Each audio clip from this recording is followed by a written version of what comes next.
Uh,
right. Hello.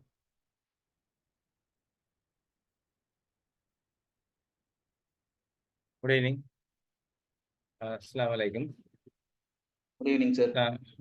Start பண்ணலாம். கொஞ்சம் அந்த டெக்ஸ்ட்டை தான் செலக்ட் பண்ணி அது கொஞ்சம் அதில் இருந்தேன்னா நான் வில் ஸ்டார்ட்டா.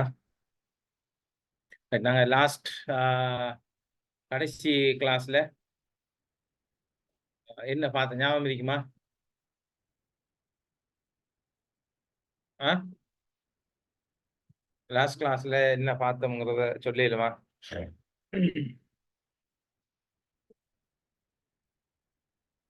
ம் ஞாபகம் இல்லை.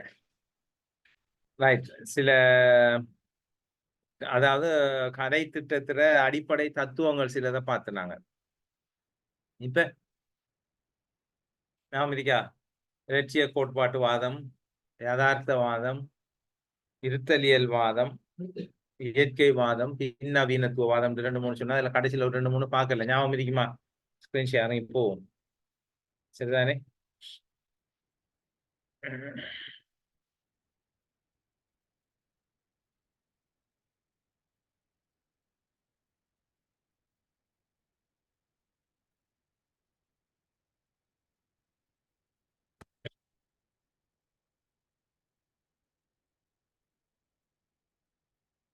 இப்ப இது தெரியுதா உங்களுக்கு ஸ்கிரீன்? ஹலோ, உங்களோட ஓம் ஸ்கிரீன் சார் தெரியுதா? தெரியுது. Right, okay. ஓம் சார். இதான் நான் லாஸ்ட் கிளாஸ்ல பார்த்தது. ஞாபகம் இருக்குமா? நரிகி அடிப்படை தத்துவங்கள், இந்த கலை திட்ட உருவாக்கம் அல்லது இதுல வந்து அடிப்படை தத்துவங்களாக இலட்சிய கோட்பாட்டு வாதம் இருக்கிறது. சோக்ரட்டிஸ், பிளேட்டோ, அரிஸ்டாட்டில் தான் கடைசி கிளாஸ் நான் பார்த்துனாங்க. திருப்பி ஒரு தடவை ஸ்டார்ட்ல இருந்து பார்த்துட்டு போவோம். இது ஒரு தொன்மையான பழைய கல்வி கோட்பாடு. இதுல திறவு கோல் போட்டு திறவு கோல் வரணும். அது ஆசிரியர்கள் ஆவார். பிரபஞ்சத்துக்கு முக்கியமான மனிதன் தான் முக்கியம். இறை பக்தி அப்படி இப்படியான விஷயங்களை பத்தி நான் சொல்லுவேன். ரைட். ஆசிரியரை அதீதமாக மையப்படுத்தல், அகன்ற கற்றல் பரப்பை முன்னெடுத்தல், அது வந்து இலட்சிய கோட்பாட்டுவாதம். ரைட். ஐடியலிஸ்டிக் கான்செப்ட் எல்லாம் ஐடியலிஸ்டிக் பிரின்சிபல் என்று சொல்லுவோம் நாங்கள் இதை. அரிஸ்டோட்டில், பிளேட்டோ, அந்த காலத்துல நீ ஆரம்ப காலத்துல உருவாக்கப்பட்ட விஷயம். இதை பத்தி நான் கதைச்சேன். ஞாபகம் இருக்கா உங்களுக்கு? நான் கதைச்சது ஞாபகம் இருக்குமா? ரைட். ஓம் சார். எஸ். அடுத்தது யதார்த்தவாதம். அந்த யாரு ஜம்லா ஜஃப்ரான் இருக்கீங்க. முதல் கிளாஸுக்கு வந்தீங்களா இல்ல இப்ப ஃபர்ஸ்டா? ஜம்லா முதல் கிளாஸ் வரைக்கும் சார். இதான் ஃபர்ஸ்டா? ஆம் சார், இதுதான் ஃபர்ஸ்ட். இந்த கிளாஸ்ல தான். உங்களை பத்தி உங்களை சொல்லுங்க. நீங்க எந்த ஊர், என்ன டீச்சரா, என்ன செய்றீங்க? நான் வந்தேன் சார். இந்த தியரி ஃபர்ஸ்ட் லாஸ்ட் கிளாஸ் வர இல்ல. இதுக்கு முந்தி நான் உங்களோட கிளாஸுக்கு அட்டெண்ட் பண்ணிட்டேன் சார். மாவனல்லையில இருந்து.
ஓகே, இப்ப கேக்குதா? அதுக்கு கோல் வந்த உடனே இது கட் ஆயிடுது. சரி, ஜம்லா சொல்லுங்க உங்களை பத்தி. முதல் டீச்சரா என்ன எப்படின்னு. சார் நான் ஆல்ரெடி ஜாயின் ஆகிருந்தேன் சார் கிளாஸுக்கு. லாஸ்ட் ஹலோ, கிளாஸுக்கு தான் நான் பண்ணல. ஹலோ. வந்தீங்களா? ஓம் சார். நான் மாவனல்லையில வரலையா? இருந்து ரைட், டிப்ளமா ஓகே ஓகே. எனக்கு அந்த சேர்த்துக்காக பேரு வந்தேன். Oh right right right. Okay okay. நான் பார்ப்போம் இப்ப. திருப்பி எடுக்கும் அந்த ஸ்கிரீன் இதாயிடுச்சு.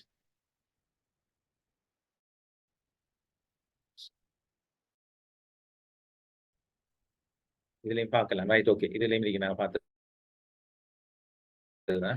பார்ப்போம். கலை திட்டத்தின் நோக்கம் அதெல்லாம் பார்த்துனோம். கலை திட்டம் பார்த்தது லாஸ்ட் கிளாஸ்ல பார்த்ததுதான் இதெல்லாம். ரைட் தான் இருக்குது. அப்ப இருத்தலியல்வாதம், சாரி இலட்சிய கோட்பாட்டுவாதம் வந்து இவங்க என்ன சொல்றாங்க தெரியுதானே என்ன ஷேரிங் ஓகே. இலட்சிய கோட்பாட்டுவாதம் வந்து சோக்ரட்டிஸ், பிளேட்டோ, அரிஸ்டோட்டில் இப்படியானாக்கள் சொன்ன செய்தி, ஆரம்ப காலத்து செய்தி, மனிதர்களை முக்கியத்துவப்படுத்தியது. ரைட். அங்க வந்து என்னன்னு சொல்லி சொன்னால் அந்த காலத்துல இருக்கிற தத்துவங்கள்ல 2-3 விஷயம். ஒன்று தெய்வீகம், அதாவது ஏதோ ஒரு இறை சக்தி பத்தி அவங்களோட காலத்துல கதைச்சிருப்பாங்க. அவங்களோட காலத்துல உங்களுக்கு தெரியும் சிலைகளும் நெருப்புகளும் அப்படியான வித்தியாசமான சக்திகளை வந்து அவங்க வணங்கின ஒரு காலம். அப்ப அதே மாதிரி அவங்க ரசனையை பத்தி கதைச்சிருப்பாங்க, இயற்கையை பத்தி கதைச்சிருப்பாங்க. அவங்களோட கல்வி முறைகள்ல இயற்கைக்கு முரணாகாதவாறு அல்லது இயற்கையோடு ஒரு சமநிலையை கொண்ட ஒரு கல்வி முறைமை தான் அவங்களோட கல்வி முறைமை கதைக்கப்பட்டிருக்கும் அந்த காலத்துல. அடுத்தது இயற்கை தான் என்ன சொல்ற உண்மை, அழகு, நன்மை ஆகியவற்றின் வழியாகவே பிரபஞ்சம் அணுகத்தக்கது. அதாவது நியாயமான கருத்துக்களை கொண்டு அதுல கருத்து என்னண்டா நியாயமான விடயங்களை கொண்டு அல்லது சாத்வீகமான அல்லது சாதகமான விடயங்களை கொண்டுதான் நாங்க உலகத்தை நோக்கணும். ரைட். அப்படின்னு அடுத்து ஆசிரியரை அதீதமாக மையப்படுத்துறது. இது ஆசிரியர் மைய கல்வி. அப்ப கூடிய அளவு அந்த டிரான்ஸ்மிஷன் கடத்தல் வகை மாத்திரம் அந்த கற்றல்ல காணப்படும்ங்கிறது நமக்கு தெரியும். அது நாங்க பார்த்தது. அடுத்தது யதார்த்தவாதம். இது இலட்சிய போக்குக்கு எதிராக தோன்றிய தத்துவம். நான் போன கிளாஸ்ல சொன்னேன். ரைட். அந்த முழு ஒழுங்கமைப்புல ஒரு பகுதிதான் மனிதன். பூரண மனிதனாக மாறுவதற்கு கல்வி தேவை. மாணவனுக்கு பொருத்தமான மகிழ்ச்சிக்கு வித்திடுகிறது. தன்னை பராமரித்த தத்துணை தன்னை அறிந்து கொள்ளுதல், இயலுமை இயலாமைகளை கண்டறிதல், சிந்தித்து முடிவெடுக்கும் திறன் போன்றவற்றுக்கு தயார்படுத்தல் வேண்டும். அப்ப இது என்னத்த சொல்றாங்கன்னா யதார்த்தவாதம் இயற்கை போக்குக்கு எதிராக தோன்றிய தத்துவம் சொல்லி சொன்ன என்னன்னு சொல்லி சொன்னால் சில விடயங்கள் ஆரம்ப காலத்துல இலட்சியவாதத்துல சில விடயங்கள் அந்த கடவுள் கோட்பாட்டுக்கு முக்கியத்துவம் அளித்திருந்தார்கள். கடவுள் கோட்பாட்டு அவங்களோட காலத்துல இருந்த அந்த கடவுள் கோட்பாட்டுக்கு முக்கியத்துவம் அளித்திருந்தார்கள் அவர்கள். சரிதானே? அப்ப அந்த கடவுள் கோட்பாட்டின் அடிப்படையில சில விஷயங்களை தாண்டி மனிதர்களை செல்ல விட மாட்டாது அந்த தத்துவங்கள். ரைட். அதாவது இயற்கையில் இருக்கக்கூடிய சில விஷயங்களை ஆய்வு செய்யறதுக்கோ அல்லது சில பேர் அது பிழையாக கூட இருந்தாலும் அதை பிழை என்று சொல்றதுக்கோ என்ன செய்யாது ஒரு காலமும் அந்த கோட்பாடுகள் சில வேளைகளில் அனுமதிக்க மாட்டாது. இதனால எத்தனையோ கல்வியலாளர்கள் தத்துவ வாதிகள் வந்து உண்மையை சொல்ல வந்த நேரம் அந்த காலத்துல அரசாங்கங்களால அரசர்களால மக்களால கொலை செய்யப்பட்டிருக்கிறார்கள், சிறையில் அடைக்கப்பட்டிருக்கின்றார்கள். ஏனென்றால் அது ஒரு பிழையான ஒரு தத்துவத்துல அந்த இருந்த ஒரு காலம் வந்து கடவுள் கோட்பாடும் இயற்கை இவ்வாறான விடயங்களை நம்பி. அப்ப இதற்கு சற்று எதிரான தோன்றிய ஒரு தத்துவம் தான் வந்து யதார்த்தவாதம். இப்ப உதாரணமா சீனாவுல இருந்த ஒரு இருக்கக்கூடிய இப்பயும் இருக்கு ஆரம்ப காலத்துல இருந்த மிக பிரதானமான ஒரு சமயம் வந்து கன்பூசியசம்.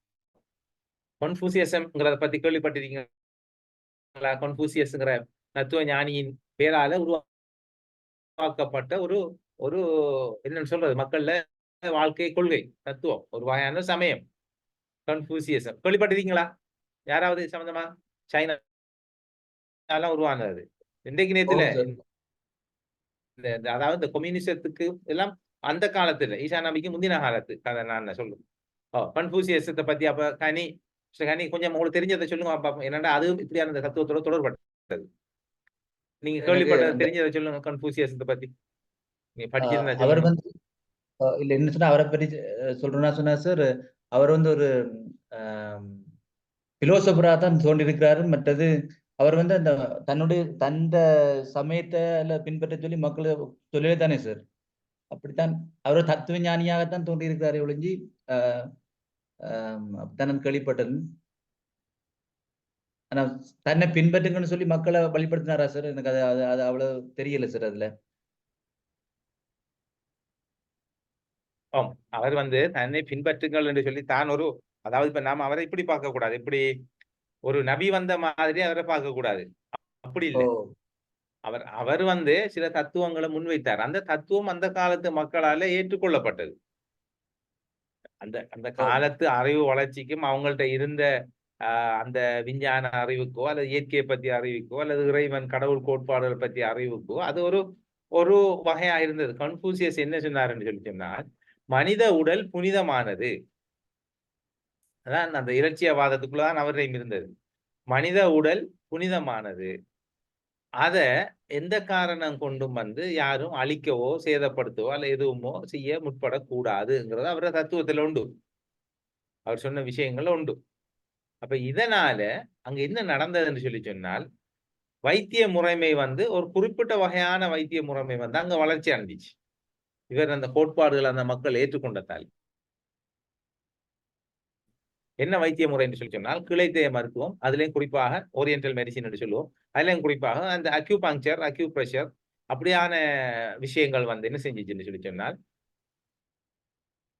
அக்யூபங்க்சர் கேள்விப்பட்டிருப்பீங்க. ஊசியை குத்தி வைத்தியம் செய்யற முறைகள். அக்யூப்ரெஷர்னா அழுத்துறது, பிரஸ் பண்றது.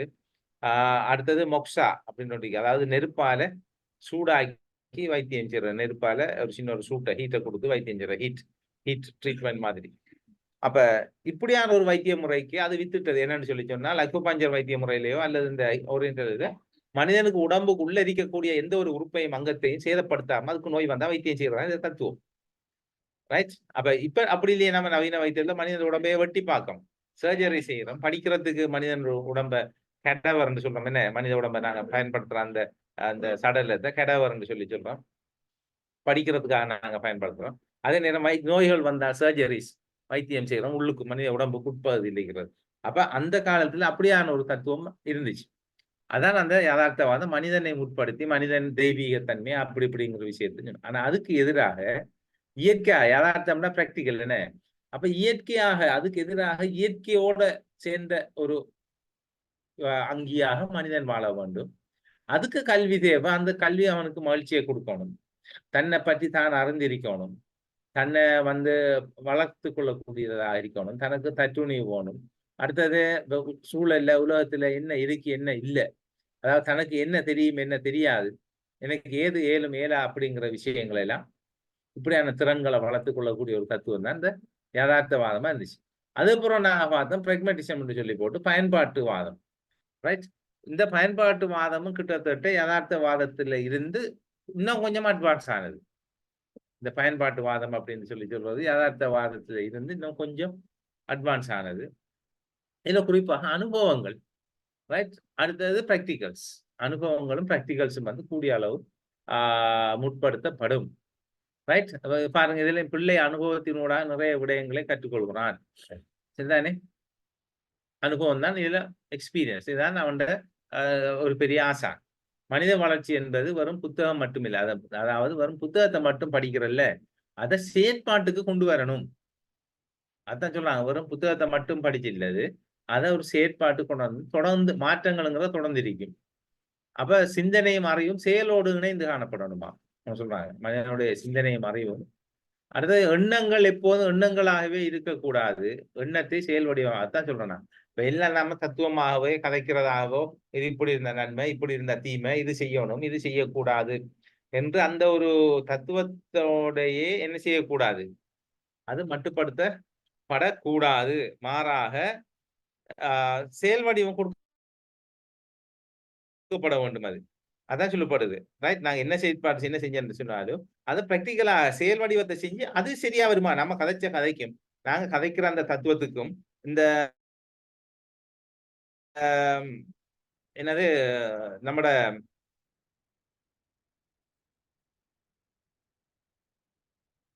செயற்பாட்டுக்கு தத்துவத்துக்கும் செயற்பாட்டுக்கும் வந்து இடையில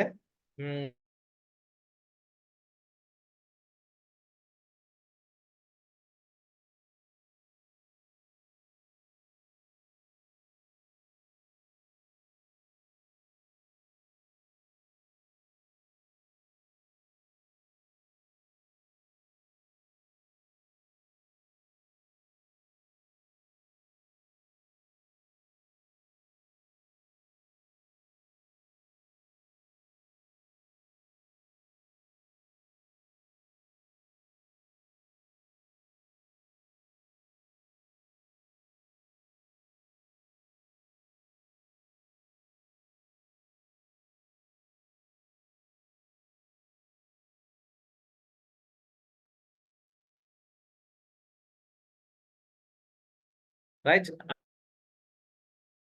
அடுத்தது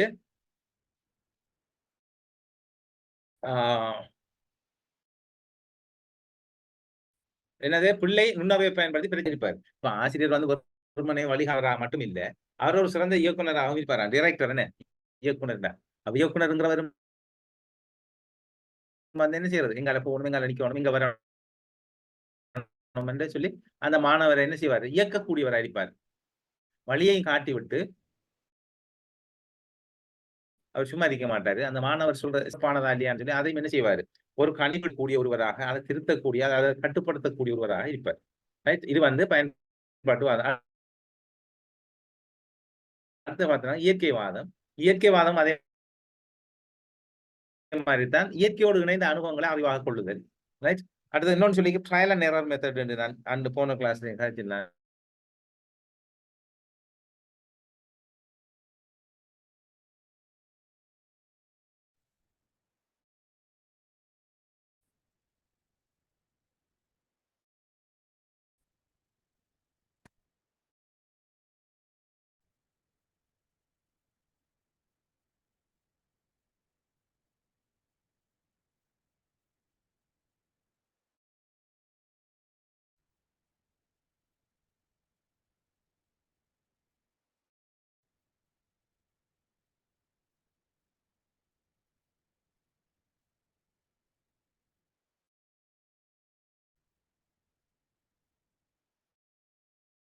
ரைட். முயன்று தவறல் வழியாக என்ன செய்யறாரு இவர், கற்றுக்கொள்கிறார். இந்த இதுல ட்ரையல் அண்ட் எரர் சொன்னா என்ன, அங்க ஒரு விஞ்ஞான ரீதியான நோக்குகள் காணப்படுறது குறைவு, காணப்படாது என்று சொல்றதுக்கு இல்ல. ஆனா செஞ்சு செஞ்சு பார்ப்பாங்க. ஏதோ ஒரு விஷயத்துல ஒரு முறையிலேயும் அணுகி பார்த்து அதனூடாக எதுல செய்வது அதுக்குள்ள அதனூடாக கற்றல். அதான் அந்த முயன்று தவறுதல் வழியாக கற்றுக்கொள்ளல்ங்கிற அதான் ட்ரையல் அண்ட் எரர் மெத்தட்னா ஒவ்வொன்றையும் என்ன செய்வாங்க, பார்ப்பாங்க. செஞ்சு செஞ்சு பார்க்குற ஒவ்வொரு முறையிலையும் ஏதோ ஒரு வேலையை செய்யறதுக்கு ஒன்றுக்கும் மேற்பட்ட முறைகளை என்ன செய்வாங்க அவங்க, அப்ப ஒன்றுக்கும் மேற்பட்ட முறைகளை பார்ப்பாங்க. அந்த முறைகளை ஏதோ ஒரு முறை என்ன செய்யும், வந்து வெற்றிகரமானதாக இருக்கும். அப்ப அதைத்தான் அதுக்குரிய முறையாக ஏற்றுக்கொள்வார்கள். இதுதான் முயன்று தவறல் முறைன்னு சொல்றது. இதுல வந்து என்னன்னு சொல்லி சொன்னா, ஒவ்வொருவரும் தான் தானே முயன்று கண்டுபிடிக்கணும், அதை அனுபவத்தை பெறணுங்கிறதால தன்னுடைய சுய பராமரிப்பு திறன்கள் வந்து வளர்க்கப்படும். நம்மளை நாமளே மேனேஜ் பண்ணி கொள்றது. ரைட். அது வளர்க்கப்படும். அப்ப சுய அனுபவங்களால கற்றல் முன்னெடுக்கப்படும்.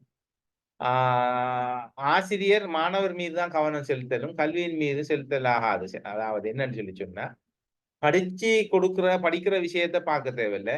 அதை அந்த மாணவன் பார்த்து கொள்ளுவான். இது வந்து மாணவனை பார்க்கணும். மாணவன் ஒரு ஆசிரியர் இருக்கணுமே ஒழிய, மாணவனுக்கு படித்துக் கொடுக்கிறவர் தான் ஆசிரியராக இருக்கக்கூடாது. ரைட். படித்துக் கொடுக்குறேன்னா விஷயத்தை மட்டும் சொல்லி கொடுத்துட்டு போறது. பழைய காலத்து அந்த டிரான்ஸ்மிஷன் சிஸ்டத்தை அப்படி இருக்கக்கூடாதுங்கிறதான் சொல்லுது. அந்த கருத்து தான் இது. அடுத்தது வந்து இயற்கைக்கு திரும்புதல், இயற்கையை பின்பற்றுதல் வந்து இவரின் அந்த கொள்கையில இதோட குரல் முனைப்புதல் முக்கியமான விஷயமா இருந்துச்சு. ரைட். இயற்கையை இணைந்த ஒரு கல்வி முறைமை, அதனூடாக கற்றுக்கொள்ளுதல், சூழல் மாசடைய செய்தலையோ அல்லது இயற்கைக்கு மாற்றமான விடயங்களையோ நாங்க ஏற்படுத்தி கொள்வதில்லை.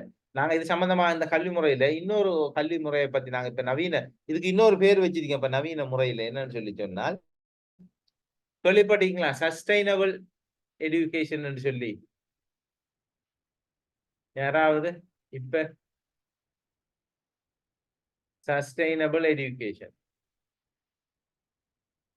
கேள்விப்பட்டீங்களா? தளராநிலை கல்வி அல்லது பேண்தகு கல்வி அப்படின்னு சொல்லலாம். பேண்தகு கல்வி, தளராநிலை கல்வி கேள்விப்பட்டீங்களா? அதுக்கு இந்த சொற்பிரயோகத்தை சஸ்டைனபிள் எடுகேஷன் கேள்விப்படுங்க சார். அது என்னன்னு தெரியாது சார். இல்ல கனி சொல்லுங்க. கேள்விப்படுங்க சார். இது வந்து இப்ப நவீன கல்வி கோட்பாடுல ஒன்று சரியா வருது. ஆனா எப்படி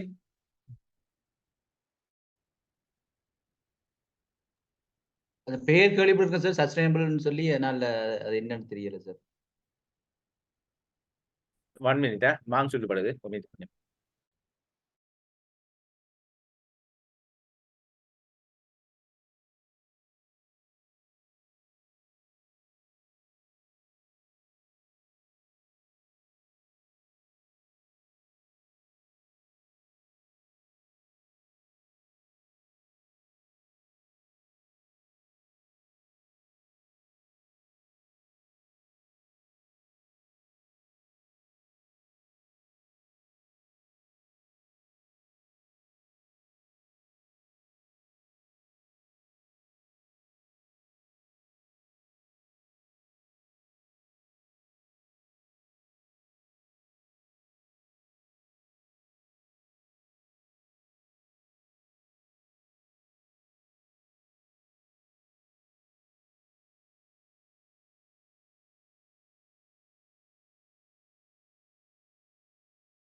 ரைட்.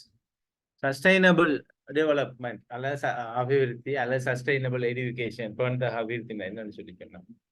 நாங்க கற்றலையோ அல்லது ஏதோ ஒரு செயற்பாடு முன்னெடுத்து செய்யற நேரம் ஏற்கனவே இருந்த ஒரு செயற்பாட்டுக்கு, குறிப்பாக எங்களால மனித வளத்தை கொண்டு, நேரத்தை கொண்டு, பொருளாதாரத்தை கொண்டு, எல்லாத்தையும் கொண்டு, காலம், அனுபவம், அறிவு இது எல்லாத்தையும் கொண்டு உருவாக்கப்பட்ட ஒரு முறைமைய முற்றுமுழுதாக இல்லாத ஒழிக்காம அதில் இருந்து அதை வச்சுக்கொண்டு என்ன செய்யறது, தற்பொழுது இந்த காலத்துக்கு பொருத்தமான ஒரு கல்வி முறையை அணுகிறது அல்லது ஒரு கல்வி முறையை நாங்கள் தயார்படுத்திக் கொள்வதுதான் இது சஸ்டைனபிள் எஜுகேஷன் என்று சொல்லுவோம். பேணுதகு கல்வி. அதாவது அதுல இன்னொரு சொற்பிரயோகம் இருக்கு, சஸ்டைனபிள் டெவலப்மெண்ட் சொல்லி, பேணுதகு அபிவிருத்தி. ரைட், அப்படின்னு சொல்லுவோம் நாங்க. அல்லது தளராத நிலை அபிவிருத்தின்னு சொல்லுவோம். இதுக்கு உதாரணம் சொல்றோம்னா என்னன்னு சொல்லி சொன்னா, அந்த இப்ப உதாரணமாக ஒரு பாடசாலை அதை நாங்க என்ன செய்யறோம், ஒரு மலை பிரதேசத்துல ஒரு பாடசாலை ஒன்றை கட்டிக்கொள்ளணும். அப்ப பாடசாலை கட்டுறது யாருக்காக?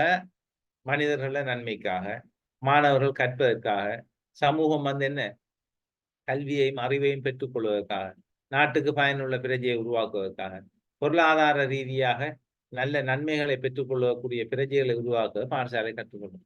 ஆனா அந்த பாடசாலையை நாங்க உருவாக்குற நேரம் எங்க உருவாக்குறோம்னு சொல்லி சொன்னால், ஏதோ ஒரு மலையில அல்லது ஒரு காட்டை அழித்து என்ன செய்யறோம், நாங்க ஒரு மலைய ஷேப் பண்ணியோ லெவல் பண்ணி லேண்ட்ஸ்கேப்பிங் செஞ்சு இதை உருவாக்குறோம். இப்ப இது ஒரு அபிவிருத்தி. இது ஒரு அபிவிருத்தி தானே. ஏன்? ஒரு முன்னேற்றம், ஒரு சமூகம், ஒரு நாடு தன்னுடைய இருப்பை உறுதிப்படுத்தியிருக்காரு, தன்னை முன்னேற்றுவதற்காக செய்து கொள்ளக்கூடிய ஒரு செயற்பாடு, இது அபிவிருத்தி. ஆனா இது சஸ்டைனபிள் டெவலப்மெண்ட் இல்ல, தளரா நிலை அபிவிருத்தி அல்ல, பேணுதகு அபிவிருத்தி இல்ல. காரணம் என்னென்றால், இப்படி ஒரு காட்டு அழிக்கிறதாலேயோ ஒரு நில அமைப்பை மாத்துறதாலே என்ன செய்யலாம், இயற்கை அனர்த்தங்கள் ஏற்படுற போது மண் சரிவு, வெள்ளப்பெருக்கு, இப்படியான அழிவுகள் ஏற்படலாம். அப்ப இயற்கையில் இருக்கிற சமநிலை என்ன செய்யுது, ஆட்டோமேட்டிக்காக அங்க மாறுது. பேலன்சிங், அந்த ஒரு இம்பேலன்ஸாக பேலன்ஸ் இல்லாத ஒரு நிலைக்கு அந்த இயற்கையை அந்த சூழல் மாறுது. ஆனா நாங்க சொல்றோம் அபிவிருத்தி செய்கிறோம். ரைட், மக்களுக்கு பாடசாலை கட்டி கொடுக்கிறோம், மக்களுக்கு வேற தொழில் வழிகாட்டலை செய்திருக்கிறோம். அப்ப இது எவ்வளவு பெரிய அபிவிருத்தி என்று நாங்க கதைக்கும் உண்மைதான். ஆனா இந்த இயற்கை, அதாவது இயற்கையோடு இணைந்த அந்த பேணுதகு அபிவிருத்தி அல்ல நிலைபெறான அபிவிருத்தின்னு சொல்லக்கூடிய சஸ்டைனபிள் டெவலப்மெண்ட் சொல்ற அந்த கான்செப்டுக்கு இது முரணானது. அப்ப இது எங்க வரும்டா பிரச்சனை? நம்மளை போல டெவலப்பிங் கண்ட்ரீஸ்ல அபிவிருத்தி அடைந்து வரக்கூடிய நாடுகள்ல இது ஒரு பிரச்சனை. இதெல்லாம் பார்த்தா என்ன செய்ய இயலாது, ஸ்கூல் கட்ட இயலாது. இதெல்லாம் பார்த்தா ஒரு ஃபேக்டரி கட்டி 500 பேர் 1000 பேருக்கு தொழில் கொடுக்க இயலாது. இதெல்லாம் பார்த்தா டூரிஸ்ட் இங்கே கொண்டாந்து ஒரு ஃபேக்டரியை, ஃபாரின் இன்வெஸ்ட்மெண்ட், வெளிநாட்டு மூலதனத்தை, காசை கொண்டாந்து இங்க ஒரு தொழிலை தொடங்க இயலாது நம்ம நாட்டுல. ஏன்? நமக்கு பொருளாதார ரீதியான பிரச்சனை இருக்கு. அப்ப இப்படி இதுக்கு இடையில ஒரு பேலன்ஸை கொண்டு வரணும். அப்படியான ஒரு கல்வி முறைமையும் அதே மாதிரி இருக்க வேண்டும். இதைத்தான் சொல்லுது இந்த இயற்கைவாத, நேச்சுரலிஸ்டிக் அந்த பிரின்சிபல் இதைத்தான் சொல்லுது. ரைட், இயற்கையை பின்பற்றுறது, இயற்கை அழிக்கப்படாமல் இருக்கு. அடுத்தது இருத்தலியல் வாதம். ரைட், இருத்தலியல் வாதம் அப்படி சொல்றது என்னன்னா எக்ஸிஸ்டென்டாலிசம். ரைட், எக்ஸிஸ்டன்ஸ்ங்கிறது வந்தது. நான் என்னவாக இருக்கிறேன், என்னவாக மாறிக்கொண்டிருக்கிறேன், எவ்வாறு செயற்பட்டு கொண்டிருக்கிற மனித இருப்பை கலைத்திட்டம் வெளிப்படுத்து. இது என்னத்தை சொல்லுது சொல்லி சொன்னா, நான் விஞ்ஞானம் படிக்கணும், நான் தொழில்நுட்பம் படிக்கணும். ரைட், நான் உலகத்துல நானும் ஒரு போட்டியாளனாக, நானும்னா நம்ம நாடோ அல்லது நானோ தனிநபரோ அல்லது சமூகமோ குழுவோ எப்படியும் இருக்கலாம். அப்ப வேகமாக மாறிக்கொண்டிருக்கக்கூடிய ஒரு உலகத்துல நானும் ஒரு போட்டியாளனாக இருக்க வேண்டும்.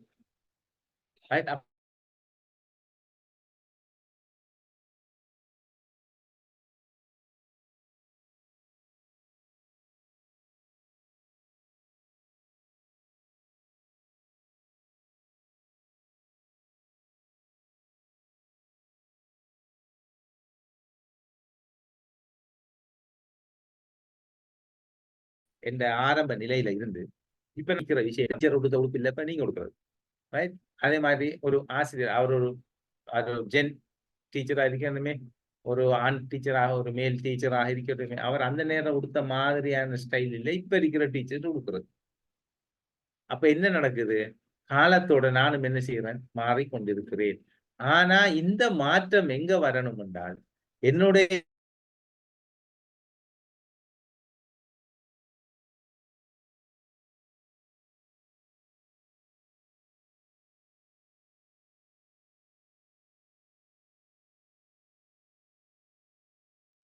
பொருளாதார ரீதியாக என்னுடைய கல்வியை தேடுகின்ற நிலை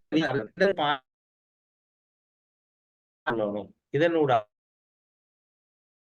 நான் ஒரு ஆளுமை உள்ள முழுமையான ஒரு ஆளுமை உள்ள ஒரு மனிதனாக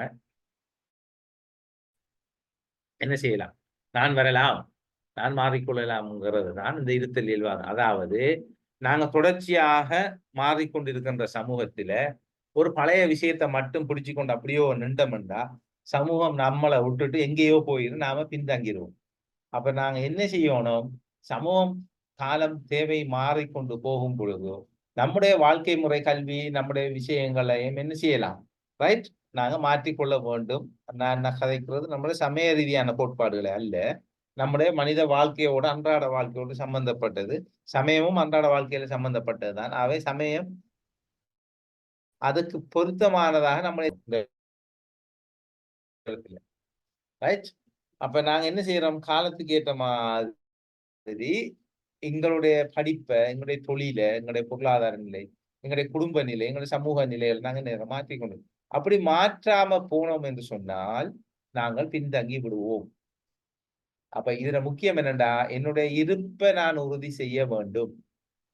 அதே வேளை நான் நவீனத்துடன், தொழில்நுட்பத்துடன், விஞ்ஞானத்துடன் சேர்ந்து போக வேண்டும். இதுதான் பேரு இருத்தலியல் வாதம் அப்படின்னு சொல்லிட்டு. Okay right. இது ஒரு தத்துவம் ரைட். இந்த அடிப்படையில கல்வி கோட்பாடுகள் உருவாக்கப்படும் வேற வேற நாடுகள்ல. இதுல அப்படி இருக்கு.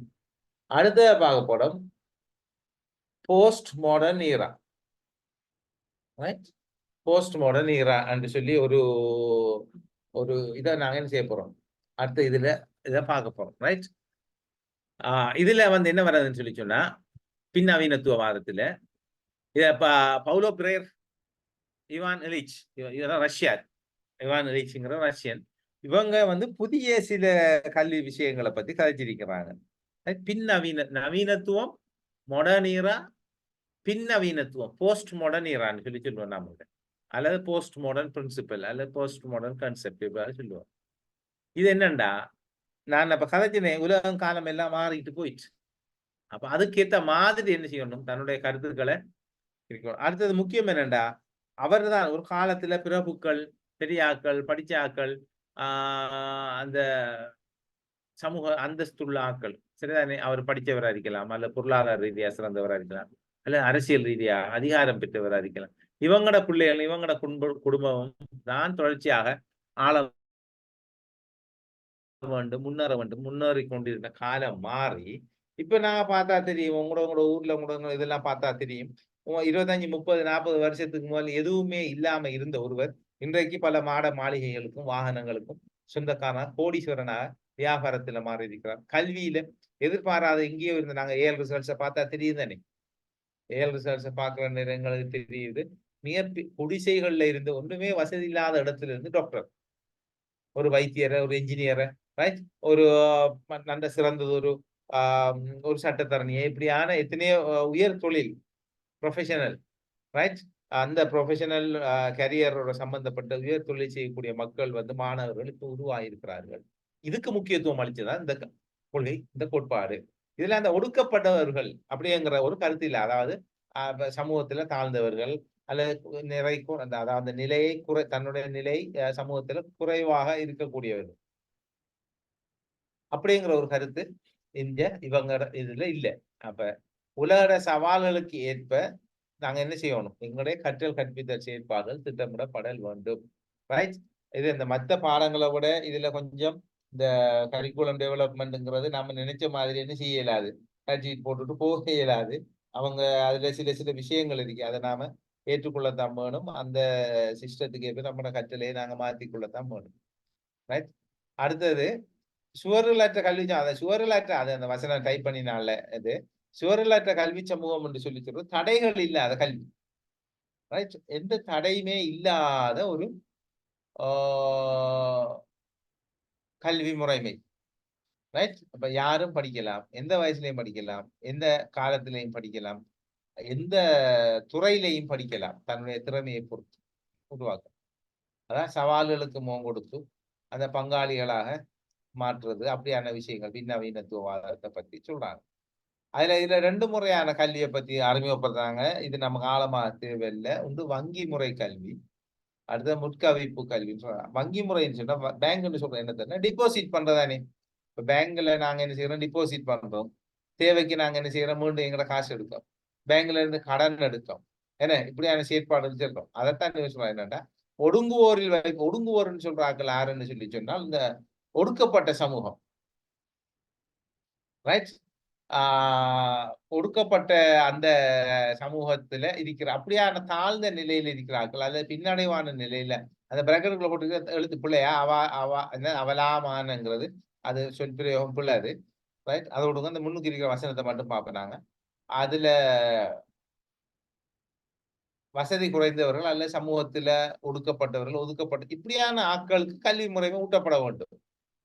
அதான் சொல்றாரு அவர் பின்னவீனத்துவவாதத்தில். அவங்க சொல்றாங்க இப்படியானவர்களுக்கு தான் கூடிய அளவு கல்வி முறைமை முன்னுரிமைப்படுத்தப்படல் வேண்டும் அப்படின்னு சொல்லி சொல்றாங்க.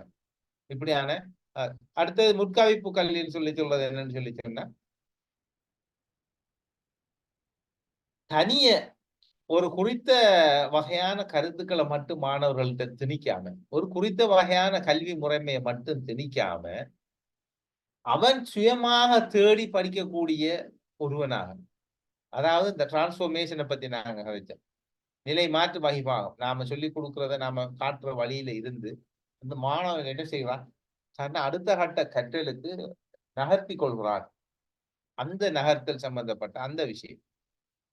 அப்படியான ஒரு கல்வி முறைக்கு இவன் என்ன செய்யணும்? இந்த மாணவனை கொண்டு செல்ல வேண்டும், ரைட்? அவனே ஒரு சுய முயற்சியாளனாக என்ன செய்யணும்? அவன் தேடணும், அவன் படிக்கணும்.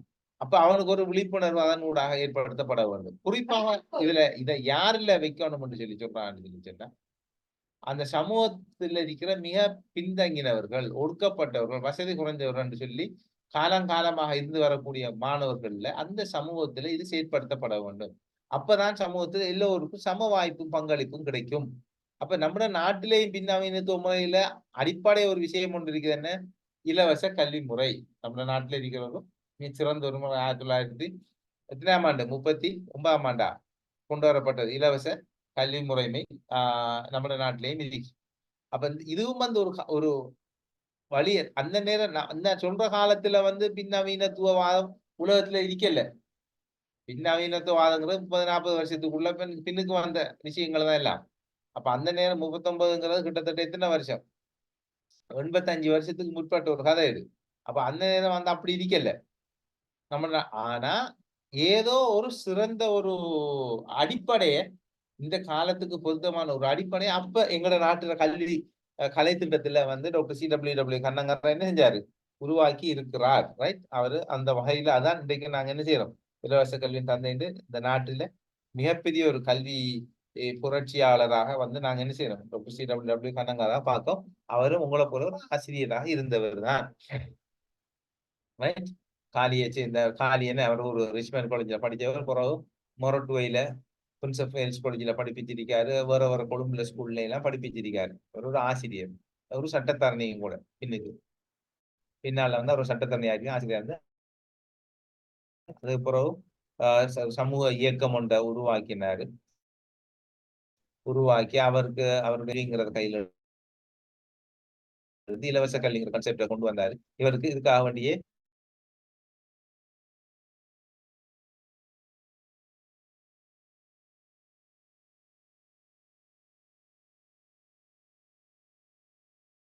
சொல்லுவாங்க. கலம்பு யூனிவர்சிட்டி இப்ப ஆரம்பத்தில் சொல்லி சொல்லுவோம், டாக்டர் ஆஃப் லிட்ரேச்சர். லிட்ரேச்சருங்கிறது இந்த இடத்துல கல்வியை பத்தி சொல்கிறார், இலக்கியம் இல்லை. அது நேரடி சொல்லி இலக்கியம். இந்த இடத்துல லிட்டரசி ரேட்டும்பம் என்னன்னு சொல்ற அந்த என்னது எழுத்தறிவு வீதம் சொல்றது இங்கிலீஷ்ல நாங்க என்னன்னு சொல்றோம்? Literacy rate. அப்ப இந்த லிட்டரசிங்கிறது எழுத்தறிவுனா அறிவு, கல்வி. அப்ப அப்படியான பட்டங்கள் எல்லாம் கொடுத்து அப்ப அவர் ஒரு சிஸ்டத்தை அப்பவே ஒரு தூர நோக்கோட கொண்டு வந்திருக்காரு. இப்ப கதைக்கப்புறம் இந்த இப்படியான கல்வி முறைமை வந்து உலகத்தில் எல்லா நாட்டிலையும் இல்லையே. இலவச கல்வி முறைமை நம்ம இந்த சிஸ்டத்து முறைமை யூனிவர்சிட்டி வரைக்கும் இலவச கல்வி முறைமை கொடுக்கமே நம்ம நாட்டுல என்ன. அப்ப வந்து அது உலகத்துல அப்படி எல்லாம் அதுலயும் குறிப்பாக நம்மளை போல ஒரு வளர்ந்து வரக்கூடிய ஒரு நாட்டுல இதை செய்யறதுங்கிறது ஒரு பெரிய ஒரு சாதனை, உலக சாதனை. இது மற்ற நாடுகள்ல எல்லாம் இப்படி இல்லை, இந்த அளவுக்கு இல்லை. இந்த அளவுக்கு முழுமையான வந்து இலவச கல்வி வந்து மற்ற நாடுகள்ல இல்ல. யூனிவர்சிட்டி வரைக்கும் நாங்க என்ன செய்யறோம், டாக்டர் ஆகும் வரைக்கும் இன்ஜினியர் ஆகும் வரைக்கும் நாங்க இலவசமாகவே கல்வி முறைமையை வழங்குறோம் நம்ம நாட்டுல. அப்ப இப்படியான விஷயங்களை என்ன செய்யறான் இப்ப இருக்கிற கல்வி தத்துவத்துல இவங்க இதெல்லாம் பின்ன கொண்டாடுற. உண்மையா என்ன பொறுத்த வரைக்கும் இந்த நதிக்கிற இந்த தத்துவத்துக்குள்ள எந்த தனிப்பட்ட கருத்து டாக்டர் CW கண்ணங்கராட கல்வி தத்துவம் உள்வாங்கப்பட்டிருக்கணும். துரதிருஷ்டவசமாக நம்ம நாட்டிலேயே நமக்கு அது தெரியாம இருக்கு. அன்பார்ச்சுனேட் என்ன, யார் யாரோ தத்துவம் எல்லாம் படிக்கும். இந்த ஆள் கொண்டாந்த ஒரு தத்துவம் தான் இன்றைக்கு நம்ம நாட்டுல எத்தனையோ பேரு மிக பெரிய பெரிய கல்வியும் அதனூடாக தங்களுடைய வாழ்க்கை நிலையை ஸ்திரப்படுத்தி கொண்டு பொருளாதார நிலையை ஸ்திரப்படுத்தி நாட்டு அபிவிருத்திக்கு ஒரு சமூகத்தை உருவாக்கி இருக்கிறதுக்கு அடிப்படை காரணம் என்ன, இலவச கல்வி. அப்படி இல்லாம இருந்து நினைஞ்சிருக்கும் படிச்சாக்கள் யாராக இருப்பார்கள், காசு இருக்கிறார்கள் பிள்ளைகள் மட்டும்தான் படிச்சிருப்பாங்க. அப்ப ஒடுக்கப்பட்ட சமூகம் ரைட், ஏதோ ஒரு தொழில்துறையில தங்கி இருக்கக்கூடிய ஒரு சமூகம் தொடர்ந்தும் அந்த தொழிலையும் அந்த கல்வி இல்லாத ஒரு நிலையிலேயே தான் அந்த பிள்ளைகள் பரம்பரையா வந்திருக்காது. நீங்க யோசிச்சு பாருங்க. அப்ப உங்களோட கருத்தை யோசிச்சு பாருங்க. டாக்டர் CW கண்ணங்கராட அந்த கருத்து கட்டாயம் இதுல சேர்க்கப்பா. ஆனா நாம இப்படி கதைக்கிற அளவுல தான் நம்ம தத்துவம் நம்ம நாட்டுல அவரை பத்தி இதுக்கு ஒளிய இப்படியான பாடங்கள்ல பாடத்துவத்துல சிலபஸ்ல இல்ல. உண்மையா அது மிகவும் கவலைக்குரிய ஒரு விஷயம், துரதிருஷ்டவசமான ஒரு விஷயம். ரைட், இவங்களின் சில நூல்களை பத்தி போட்டிருக்கோம். தத்துவவியலாளர்கள் தத்துவம் மற்றும் நூல்கள், அது உங்களுக்கு தெரியும். நிறைய நூல்கள் எழுதியிருப்பாங்க. அது சும்மா ஒரு சாம்பிளுக்கு போட்டு நீங்க எங்க பாக்குறேன்டா அது செய்யறேன்னு சொன்னா அது அந்த புக்ல மொழிபெயர்ப்பு இருக்காது. ஜனநாயகம் கல்வியும் ஜோன் டூயிர, சமூக ஒப்பந்தம் எமிலி ஜின். அது என்னண்டா ஜனநாயகம் கல்வியும் ஜோன் டூ என்ன சொல்றாருன்னா பயன்கோள் பிராக்மெட்டிசமா. அதான் அந்த தத்துவம் அதாங்க டேஷ் போட்டாங்க ஓட்டிக்கு.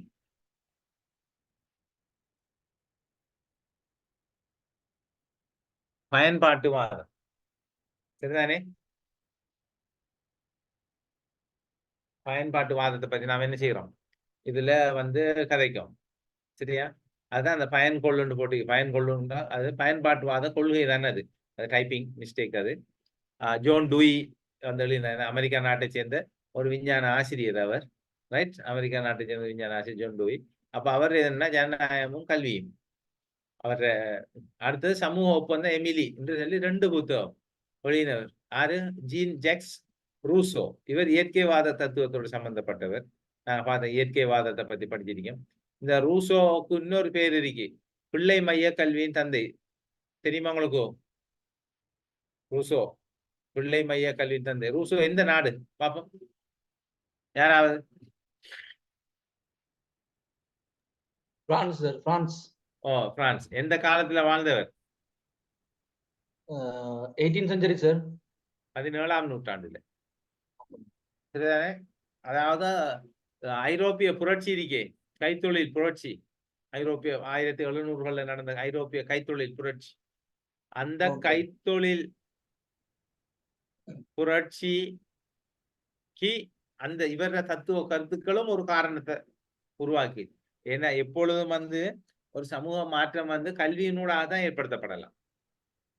ஒரு சமூகத்துல மாற்றம் வந்து கல்வியினூடாக தான் ஏற்படுத்தப்படும். வேற எந்த கதை வேற எதனூடா, அதாவது அங்க ஒரு கற்றல் இருக்கணும்.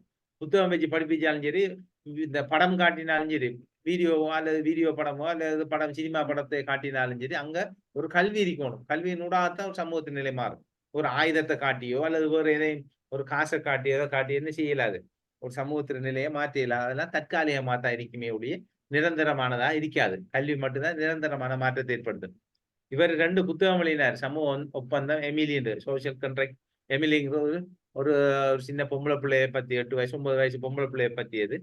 சமூகம். இந்த 2 புத்தகமும் தான் மிகப்பெரிய புரட்சியை ஐரோப்பால ஏற்படுத்துறதுக்குரிய ஒரு காரணம். இவர் மட்டும் இல்ல, நிறைய காரணங்கள். இது மிக பிரதானமானது என்னன்னா கல்வி சம்பந்தப்பட்டு இயற்கையோடு இணைந்த அந்த ஒரு புரட்சியும் கல்வியும் உருவாக வேண்டும் அப்படிங்கிறது. அடுத்தது குடியரசு சட்டங்கள் 2 உருவாக்கினார். Republic laws, right? அது யாரு? பிளேட்டோ உருவாக்கினாரு. 2 புத்தகம், ரிபப்ளிக் என்ற ஒரு புத்தகம், குடியரசு. அப்ப நாம இப்ப சொல்ற சோசியலிஸ்ட் ரிபப்ளிக் ஆஃப் ஸ்ரீலங்கா அது இதுன்னு சொல்றோம். இந்த ரிபப்ளிக் இது எப்ப சொல்லிது? ஈசா நபிக்கும் 3000 வருஷத்துக்கு முதல், அது எந்த நபிர காலத்திலே தெரியாது, வழங்கப்பட்ட சொற்கள் இதெல்லாம். அங்க லத்தீன் மொழியில் வழங்கப்பட்ட சொல்ல நாங்க இப்ப எடுத்து வச்சிருக்கோம். அகாடமிங்கிற சொல் எல்லாம் வந்த சொல் தான், எல்லாம் இங்கிலீஷ் இல்ல.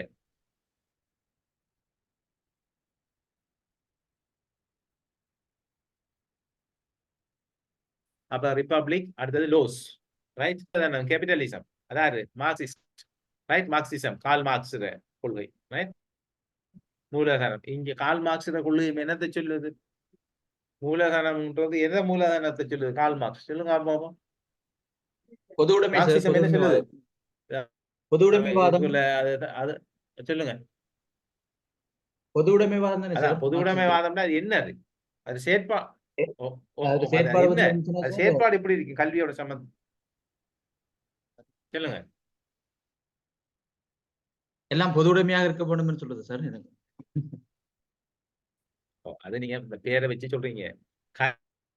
கல்வி தொடர்பாக, மாணவர்களை கற்றல் தொடர்பாக என்ன சொல்லிக்காரு மார்க்சிசத்துல? மூலதனம்ங்கிற கேபிட்டல், என்ன கேபிட்டல்ங்கிறது மூலதனம், கேபிட்டலிசம், அது என்ன சொல்லப்படுது? எல்லோருக்கும் சமமான கல்வி எல்லோருக்கும் பொதுவாக வழங்கப்பட வேண்டும்னு சொல்லுது சார். சரி. அது ஒரு தத்துவம். அது கம்யூனிஸ்ட் தத்துவத்துல அது ஒன்று. இது என்னன்னு சொல்லி சொன்னா, எல்லாரும் உழைக்கணும். உழைப்பினூடாக, கல்வியினூடாக உழைப்பு உருவாக்கப்பட வேண்டும் அங்க. அதாவது இப்ப 10 வயசு புள்ள ஒரு நாளைக்கு எத்தனை மணி நேரம் வேலை செய்யும்? 10 வயசு புள்ள படிக்கிற ஒரு புள்ள ஸ்கூலுக்கு போயிட்டு ஒரு நாளைக்கு 1 மணி நேரம், உதாரணத்துக்கு சொல்றேன். அவர் எத்தனை மணி நேரம் வேலை செய்யறாரு தத்துவத்தை சொல்லியிருக்காரு. அதுல கல்வி தத்துவம்ங்கிற பாடத்துல நீங்க படிச்சிருப்பீங்க.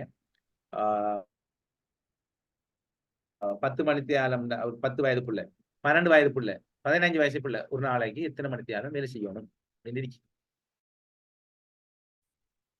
அவர தத்துவத்துல. அப்ப தனியை மட்டும் பள்ளிக்கூடத்துக்கு புத்தகத்தை தூக்கிட்டு போய் படிச்சு போட்டு வாரல்ல. அது மனிதனுடைய கல்வி, உழைப்பு, உடல் உழைப்பு எல்லாமே கேபிட்டல், மூலதனமாக்கப்பட வேண்டும் அந்த நாட்டுடைய, அந்த சமூகத்துடைய வளர்ச்சிக்காக. அப்ப அந்த புள்ள என்ன செய்யணும்னு சொன்னா, 10 வயசு முடிஞ்ச ஸ்கூல் முடிஞ்ச உடனே 1 மணி நேரம் ஃபேக்டரியில போய் வேலை செய்யணும், 1 மணி நேரம் விவசாயம் செய்யணும். அதுக்குரிய ஏற்பாடுகள் அந்த கல்வி திட்டத்துல இருக்கும். அதைத்தான் இப்ப நாங்க என்ன செய்யறோம் எங்களோட காலேஜ் ஆஃப் எஜுகேஷன்ல. அதை இப்ப என்ன செய்யறாங்கன்னா கிரீன் ப்ராஜெக்ட்ங்கிற பேர்ல அதை செய்ய சொல்றாங்க. சரிதானே? கிரீன் ப்ராஜெக்ட்ங்கிற பேர்ல எங்க காலேஜ் ஆஃப் எஜுகேஷன் என்ன செய்யறாங்க, அதை செய்ய சொல்லிக்கிறாங்க. என்னது? பயிர் செய்யுங்க, பின்னேரங்கள்ல சனி ஞாயிறுகள்ல பயிர் செய்ய. காலேஜில் இருக்கிற சும்மா கிடக்குற நிலம் தானே, சும்மா அதாவது பயன்படுத்தப்படாம பேன் லேண்ட்ல, தரிசு நிலத்துல ஏதாவது பயிர் செய்யுங்க, ஏதாவது ஒரு பயிர் செய்யுங்க அப்படின்னு சொல்லி என்ன செய்யுது அந்த கொள்கை கோட்பாடு என்ன செய்யுது? இப்ப அந்த விஷயம் அந்த பேர்ல இல்ல, இப்ப வேற ஒரு பேர்ல கிரீன். ஆனா நான் உங்களுக்கு ஒரு உண்மையை சொல்லுவேன், இந்த கிரீன் ப்ராஜெக்ட் செய்யறது சும்மா செய்யக்கூடாது. ஒரு தேவையோட அல்லது ஒரு ஃபீசிபிள் ஸ்டடின்னு சொல்றது என்னத்த? ஒரு களநிலை கற்கை. இது சாத்தியமா, இது நன்மையா, இதுல செலவு எவ்வளவுன்னு சொல்லி பார்க்கணும். உதாரணமாக இப்ப எங்கட பிரதேசங்கள்ல இந்த பச்சை மிளகாய் இருக்குதானே, பச்சை வச்சிக்காயின்னு சொல்லுவோம், கொச்சிக்காயின்னு சொல்லுவாங்க. அந்த மிளகாய், பச்சை மிளகாய் இப்போ 1 கிலோ இப்ப எங்கட பிரதேசங்கள்ல ஒரு சொல்லுங்க ஒரு 200 ரூபாய் போகுது, 150 ரூபாய், 200 ரூபாய், 300 ரூபாய் போகுது. சரிதானே? ரைட்? 300 ரூபான்னு சொல்லுங்களேன், 1 கிலோ 300 ரூபாய் போகுது. இப்ப நாங்க விவசாயம் செய்ய போறோம்னு சொல்லி போய் ஸ்கூல்ல விவசாயம் செஞ்சு 1 கிலோ கொச்சிக்காய் எடுக்கிறதுக்கு 500 ரூபாய் செலவாக மாட்டா நாம செய்யற விவசாயம் சரியா? அப்ப அங்க மார்க்சிய தத்துவமும் இல்ல, கால் மார்க்சியம் இல்ல, ஒரு தத்துவம் இல்ல, எல்லாமே பிள்ளை, பொருளாதாரமே பிள்ளை. ரைட்? அப்ப என்னது? இதான் முக்கியம். நான் சொல்ற விஷயம் இதுதான் நம்மட அந்த கரிக்குலம், கலை திட்டத்துக்குள்ள உருவாக்கப்பட வேண்டிய ஒரு விஷயம். உதாரணத்துக்கு சொல்றேன், என்னது? பொருத்தமானதாக இருக்கணும், தேவையானதாக இருக்கணும். இன்னொரு இடத்த அதை விட சீப்பாக எங்களுக்கு கிடைச்சா நாங்க இதை என்ன செய்ய தேவையில்லை இந்த அளவுக்கு. செலவழிக்க தேவையில்லை. அப்படி இல்லாத ஒரு நிலையை நாங்க என்ன செய்யணும், உருவாக்க வேண்டும். இதுதான் உண்மை. அப்ப உண்மையா இப்ப பயிர் செய்யறாக்கள் என்ன செய்யணும் சொல்லுங்க பாப்போம். உங்களோட ஊர்ல எப்படி தெரியாது, எங்கட பிரதேசங்கள்ல இப்ப பயிர் செய்யறாங்க. இப்ப எங்க 1 கிலோ பச்சை மிளகாயை வந்து நாங்க 300 ரூபாய்க்கு வெளியில வாங்கலாம்டா கடையில, நாங்க 500 ரூபா செலவழிச்சு 1 கிலோ பச்சை மிளகாய் உற்பத்தி செய்வோம்டா, நம்மட தத்துவம் பிழை, நம்மட கல்வி கோட்பாடு பிழை. பிழைதானே? பொருளாதாரம் அங்க என்ன செய்யப்படல, பார்க்கப்படவில்லை.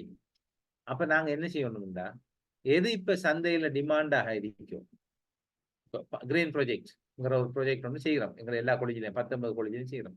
அந்தந்த பிரதேசத்துக்கு ஏற்றவாறு எது தேவையா இருக்கும், எது டிமாண்டா இருக்கும், அதை என்ன செய்யணும், நாங்க பயிரிடணும், அதுக்குரிய ஏற்பாடு செய்யணும். இந்த ஸ்டடி செய்யாம கொஞ்சம் பேர் கத்தரிக்காய்,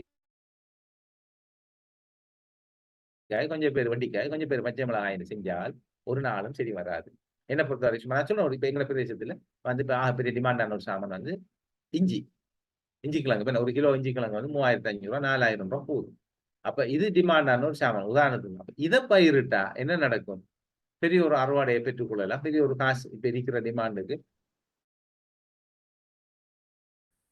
100 கிலோ இஞ்சி வந்தா 3000 ரூபாய் 3 லட்சம் ரூபாய் காசு. யோசிச்சு பாருங்க.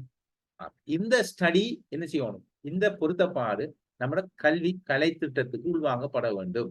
சும்மா கண்ட வெளிநாட்டுல செய்யறான், அங்க செய்யறான், இங்க செய்யறாங்கிறதுக்காக வேண்டியெல்லாம் நம்ம நாட்டுல செய்ய இயலாது. நமக்கு இதுல நன்மை இருக்கா, பொருத்தம் இருக்கா, இதுல முன்னுக்கும் பின்னுக்கும் இதுல ரிசல்ட்ஸ் என்ன வரும் பார்க்கணும்.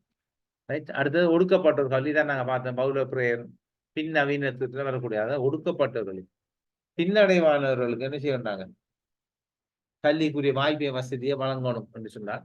அப்ப இவங்களோட தத்துவம் மற்ற நூல்கள்ல விஷயம்தான் இது. அடுத்தது அந்த யார் யார் என்ன இதுக்கு நடத்தைவாத கொள்கையில தொண்டைக்கு இது வந்து நீங்க இதுல படிப்பீங்க, இதுல சைக்காலஜியில படிப்பீங்க. சும்மா இதுல போட்டிருக்கேன், சேர்த்துக்கொண்ட இந்த விஷயத்தையும் நடத்தைவாத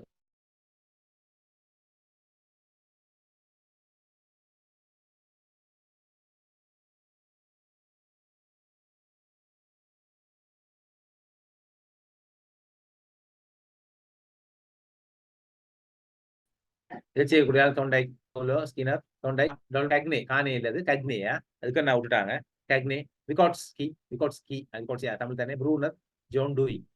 ரைட். இது 3 கடையில இருக்கிற வித்தியாசம் என்ன, நடத்தைவாதம்ங்கிறது என்ன, நம்மட செயற்பாடுகள்.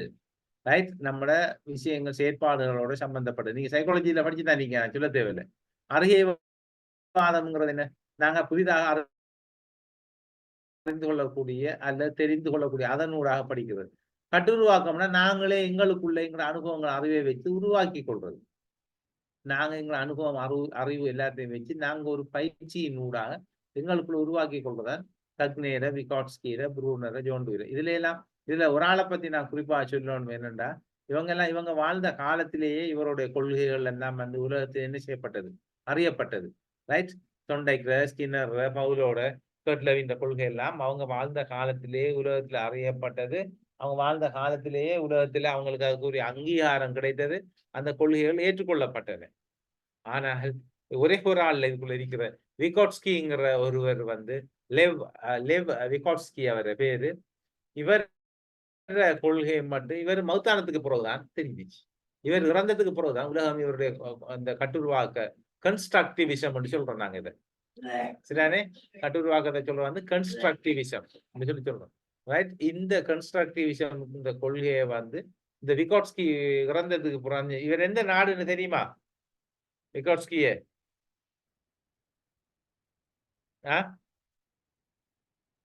சரியா, லெவ் விகாட்ஸ்கி. பேரை பார்த்தாலே நீங்க ஒரு அளவுக்கு செல்லக்கூடிய எந்த நாடா இருப்பாரு? ரஷ்யாவா சார்? தெரியுமா? ரஷ்யாவா சார்? ரஷ்யன். இவர் வந்து ஒரு ரஷ்யன். எஸ், இவர் ஒரு ரஷ்யாவை சேர்ந்த ஒருவர். மிக இள வயதுல 38 வயதுன்னு நினைக்கிறேன் இவர் இறக்கும் பொழுது. ரைட். இவர் இறக்கும் பொழுது 38 வயது தான் இவருக்கு. பிளேக் அந்த கொள்ளை நோயில தான் அவர் இறந்திருக்கணும்னு நினைக்கிறேன். நான் ஒரு ட்ரெஜடியில தான் அவர் இறந்தது. நான் நினைக்கிறேன் அந்த காலத்துல பரவின பிளேக் நோய் தானே, கொள்ளை நோய். அந்த பிளேக் கொள்ளை நோயில தான் அவர் வந்து இறந்திருப்பாருன்னு நினைக்கிறேன். அப்படித்தான் எனக்கு ஞாபகமா தான் மிகோட்ஸ்கியை பத்தி படிக்கிற நேரமா தான் 38 வயது.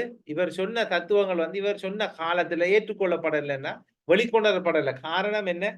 ரஷ்யா வந்து ஒரு கட்டுக்கோப்பான ஒரு இறுக்கமான ஒரு ஆட்சி அமைப்பு கொண்ட நாடு. முன்னர் வந்து லெனின் இந்த கம்யூனிசம் புரட்சி உருவாகிறதுக்கு முதல் ரஷ்யா வந்து மன்னர்கள்ல ஜார் மன்னர்கள்ல ஆட்சியில் இருந்துச்சு.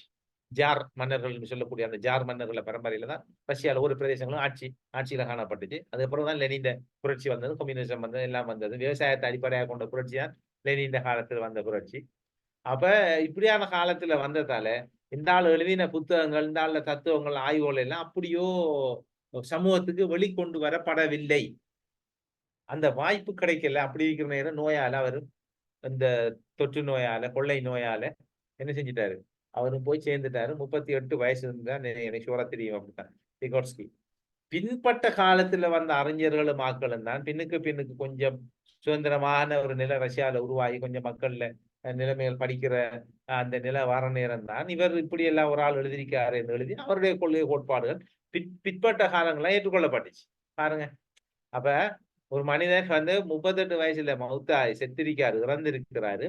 அவர் இறந்ததுக்கு பிறகு எவ்வளவு காலத்துக்கு பிறகு அவருடைய கொள்கை கோட்பாடுகள் உலக அளவுல நாம இன்றைக்கு படிக்கிற அளவுக்கு வந்து இருக்குன்னு சொன்னா அப்ப அவர் எவ்வளவு தூரம் அவருடைய அந்த அறிவும் அவருடைய ஆய்வும் அவருடைய அந்த கொள்கைகளும் இருக்கணும். அதுக்கு ஒரு காரணம் இருக்கணும். என்ன ரைட்? ஓகே, அதைத்தான் நான் சொல்றேன். அது இதெல்லாம் வந்து உலகத்துல இப்படி எல்லாமே நியமிக்கப்பட்டுட்டு நான் என்ன பொறுத்தவரை நம்ம நாட்டுல CWW கண்ணங்கராட கொள்கையை கோட்பாடு உருவாங்கப்படணும். இதுக்குள்ள ஏதோ ஒன்றுக்குள்ள வரணும். இந்த கான்செப்ட் பிலோசபிக்குள்ள இல்ல, வேற இந்த கல்வி சம்பந்தப்பட்ட அவர் சில தத்துவங்களுக்குள்ளே அல்ல வேற ஏதோ ஒரு ஒன்றுக்குள்ள வரணும். வாழ்க்கை தத்துவங்களுக்குள்ள வராட்டி. ஏன்னா மிக வெற்றிகரமான ஒரு சிஸ்டத்தை உருவாக்கின அந்த காலத்து ஆட்சியில அரசாங்கத்துல முழு ஆதரவோட உருவாக்கின ஒருவர் என்ன டாக்டர் CWW கண்ணங்கரன். அவருக்கு 2 கலாநிதி பட்டங்கள் வழங்கப்பட்டுச்சு. ரைட்? ஒன்று யூனிவர்சிட்டியால மற வித்யோதய யூனிவர்சிட்டிங்கிறது. அது வித்யோதய யூனிவர்சிட்டி எது எனக்கு ஷூரா தெரியுதில்லை. அந்த காலத்துல பேரதனி யூனிவர்சிட்டிக்கு இருந்த பேரோ தெரியாது. அதாலையும் ஒரு கல்விக்குரிய கலாநிதி பட்டம் வழங்கப்பட்டுச்சு. வித்யோதய யூனிவர்சிட்டியாலையும் யூனிவர்சிட்டி ஆஃப் சிலோன் கலாம் யூனிவர்சிட்டி இப்ப இருக்கிறது. அது ஷூர். ரைட்? அப்ப அவருடைய கல்வி நம்ம நம்மளோட பிள்ளைகளுக்கே தெரியுது, நம்ம ஆசிரியர்களுக்கும் பேருக்கு தான் தெரியுது வருஷத்துக்கு ஒரு நேரம். ஓகே, அப்ப அந்த இது முடிஞ்சு அடுத்த விஷயத்துக்கு போறோம். வந்து கலை திட்ட அணுகுமுறை. இதுக்கு இடையில நாம ஒரு ஒரு 5 மினிட்ஸ் ஒரு பிரேக் கொண்டு எடுப்போம். என்ன ஒரு சின்ன 5 மினிட்ஸ் பிரேக் கொண்டு எடுத்துட்டு ஸ்டார்ட் பை கம் பேக்கா. Okay sir, thank you sir.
Okay, start பண்ணோமே.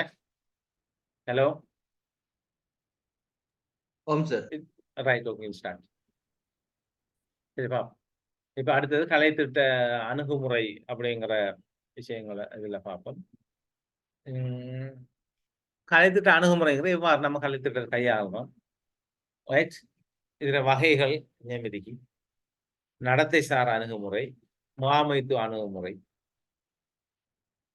தொகுதி அல்லது சிஸ்டம், முறைமைங்கிறது சிஸ்டமா, தொகுதிங்கிறது சிஸ்டம் தான். தொகுதி அணுகுமுறை, கல்விசார் புலமைசார் அணுகுமுறை, மனிதத்துவ அணுகுமுறை, ரைட்? அப்ப இந்த கலைத்திட்ட அணுகுமுறைகளின் வகைகள் சொல்ற நேரம் ஏற்கனவே இப்ப நமக்கு ஒரு கேள்வி, உங்களுக்கு ஒரு சந்தேகம், ஒரு கேள்வி வரணும் அல்லது வந்திருக்கும். உண்மையா இது நம்ம படிச்சு தர விஷயங்களை பின்னால கவனிச்சு கொண்டு வந்தீங்கன்னா ஒரு கேள்வி அல்லது ஒரு சந்தேகம் உங்களுக்கு வரும். என்னன்னு சொல்லி சொன்னா, நம்ம நாட்டுல இருக்கிற கலை திட்டத்தை கரிக்கூலத்துல இதுல எது எடுத்திருக்கோம், எதை எடுக்கல, என்ன செஞ்சிருக்கோம் கொண்டு வரும். உங்களால அடையாளம் காணக்கூடியதா இருக்குமா அப்படிங்கிற ஒரு வினா. இது கட்டாயம் ஒன்றை ஞாபகம் வச்சுக்கொள்ளுங்க. நமக்கிட்ட இருக்கிற நம்ம நாட்டுல இப்ப இருக்கிற கரிக்குலம், கலை திட்டம், ரைட்? இந்த விஷயங்கள் எல்லாம் நிச்சயமாக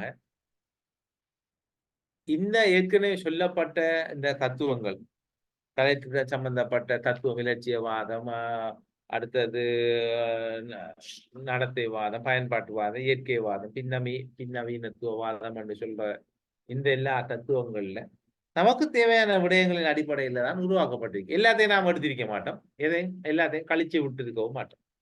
நம்முடைய நாட்டுக்கு, நம்முடைய சூழலுக்கு, நம்முடைய தேவைக்கு உரிய பொருத்தமான சில தேவையான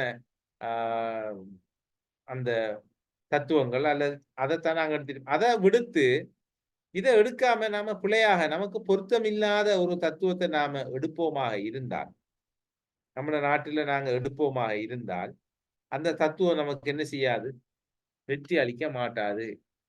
காலப்போக்குல, நீண்ட கால ஒரு நோக்குல அந்த தத்துவம் மக்களால் ஏற்றுக்கொள்ளப்படாது. எங்க நாட்டில் இருக்கிற கலை திட்டம் மிக முக்கியமாக ஒரு விஷயத்துல கவனமாக இருக்கும். என்னென்றால், நாங்க கீழைத்தேய நாடு கலாச்சாரம், குறிப்பாக நம்ம நாட்டில் இருக்கிற எந்த சமூகமாக சமயமாக இருந்தாலும், அது பௌத்தர்களா இருக்கட்டும் அல்லது இந்துக்களோ முஸ்லிம்களோ கிறிஸ்தவர்களோ யாராக இருந்தாலும், இதே கிறிஸ்தவர்கள் அல்லது இதே இந்துக்கள் அது வேறு வெளிநாடு ஒன்றுல வாழக்கூடிய ஒரு வகையான கலாச்சாரம், ஒரு ஸ்டைல்ல வாழ்வார்கள். நம்மட முஸ்லிம் மக்கள் தான் நம்ம நாட்டுல வாழ்ற நமக்குன்னு சொல்லி சில ஸ்டைல், சில கலாச்சாரம், சில விளிம்பியங்கள் காணப்படுது. இந்த அடிப்படையில வாழ்வோம் நாம. அப்ப நம்ம நாட்டுல உருவாக்கப்படுற அந்த கலை திட்டமும் அந்த பாடசாலை கலை திட்டங்களும் நம்ம பாடசாலையை தான் மையப்படுத்தி கிடைக்கும். பாடசாலை அடுத்தது அதுக்கு பின்னுக்குத்தான் மற்ற யூனிவர்சிட்டிஸ், காலேஜ் ஆஃப் எஜுகேஷன், மற்ற டெக்னிக்கல், சிலியேட் அப்படி இப்படிங்கிறதெல்லாம் அதுக்கு பின்னுக்கு. அடிப்படையில் நாங்கள் கலை திட்டம் சும்மா ஒரு கலை திட்டம்னு சொல்லி பொதுவாக கதைத்தான் அதுக்கு மிக கூடிய அளவு கருதும், 100% இல்ல, மிக கூடிய அளவு கருதும் என்னன்னா பாடசாலை கலை திட்டத்தை தான். அப்ப நாங்க ஒரு என்னது ஒரு சமூக கலாச்சார ஒரு கட்டுப்பாடு, ஒரு பண்பாட்டு அமைப்புக்குள்ள இந்த நம்ம நாட்டுல சமூகங்கள் வாழ்றதால கட்டாயம் நம்ம நாட்டு கலை திட்டத்துல அந்த டிசைனிங்ல கலாச்சாரம் சார்ந்த, சமூகம் சார்ந்த, மனித விழுமியங்கள், பண்பாடு சார்ந்த தத்துவங்கள் செல்வாக்கு செலுத்தும். மிக முக்கியம். எல்லா தத்துவமும் இருக்கும். அதுக்குள்ள கூடிய அளவோ இந்த என்ன சொல்லக்கூடிய பண்பாட்டுவாதம், அந்த இதெல்லாம் தத்துவம். இதுல இலட்சியவாதமும் இருக்கும், இல்லாம இல்ல. ஆனால் இலட்சியவாதம் ஒரு குறிப்பிட்ட அளவுக்கு தான் இருக்கும். இலட்சியவாதத்தை விட பயன்பாட்டுவாதம் கூட இருக்கலாம் சில விட. அப்ப இப்படியா இருக்கு. அப்ப இந்த அடிப்படையில தான் இந்த கலை திட்டத்துல எவ்வாறு நாம கலை திட்டம் ஒன்றை நாம அணுகலாம் அல்லது கையாளலாம்ங்கிறதான் இந்த நடத்தை சார் அணுகுமுறை, முகாமைத்துவ அணுகுமுறை, முறைமை சிஸ்டம், கல்விசார் புலமை, மனிதத்துவ அணுகுமுறை இருக்கு.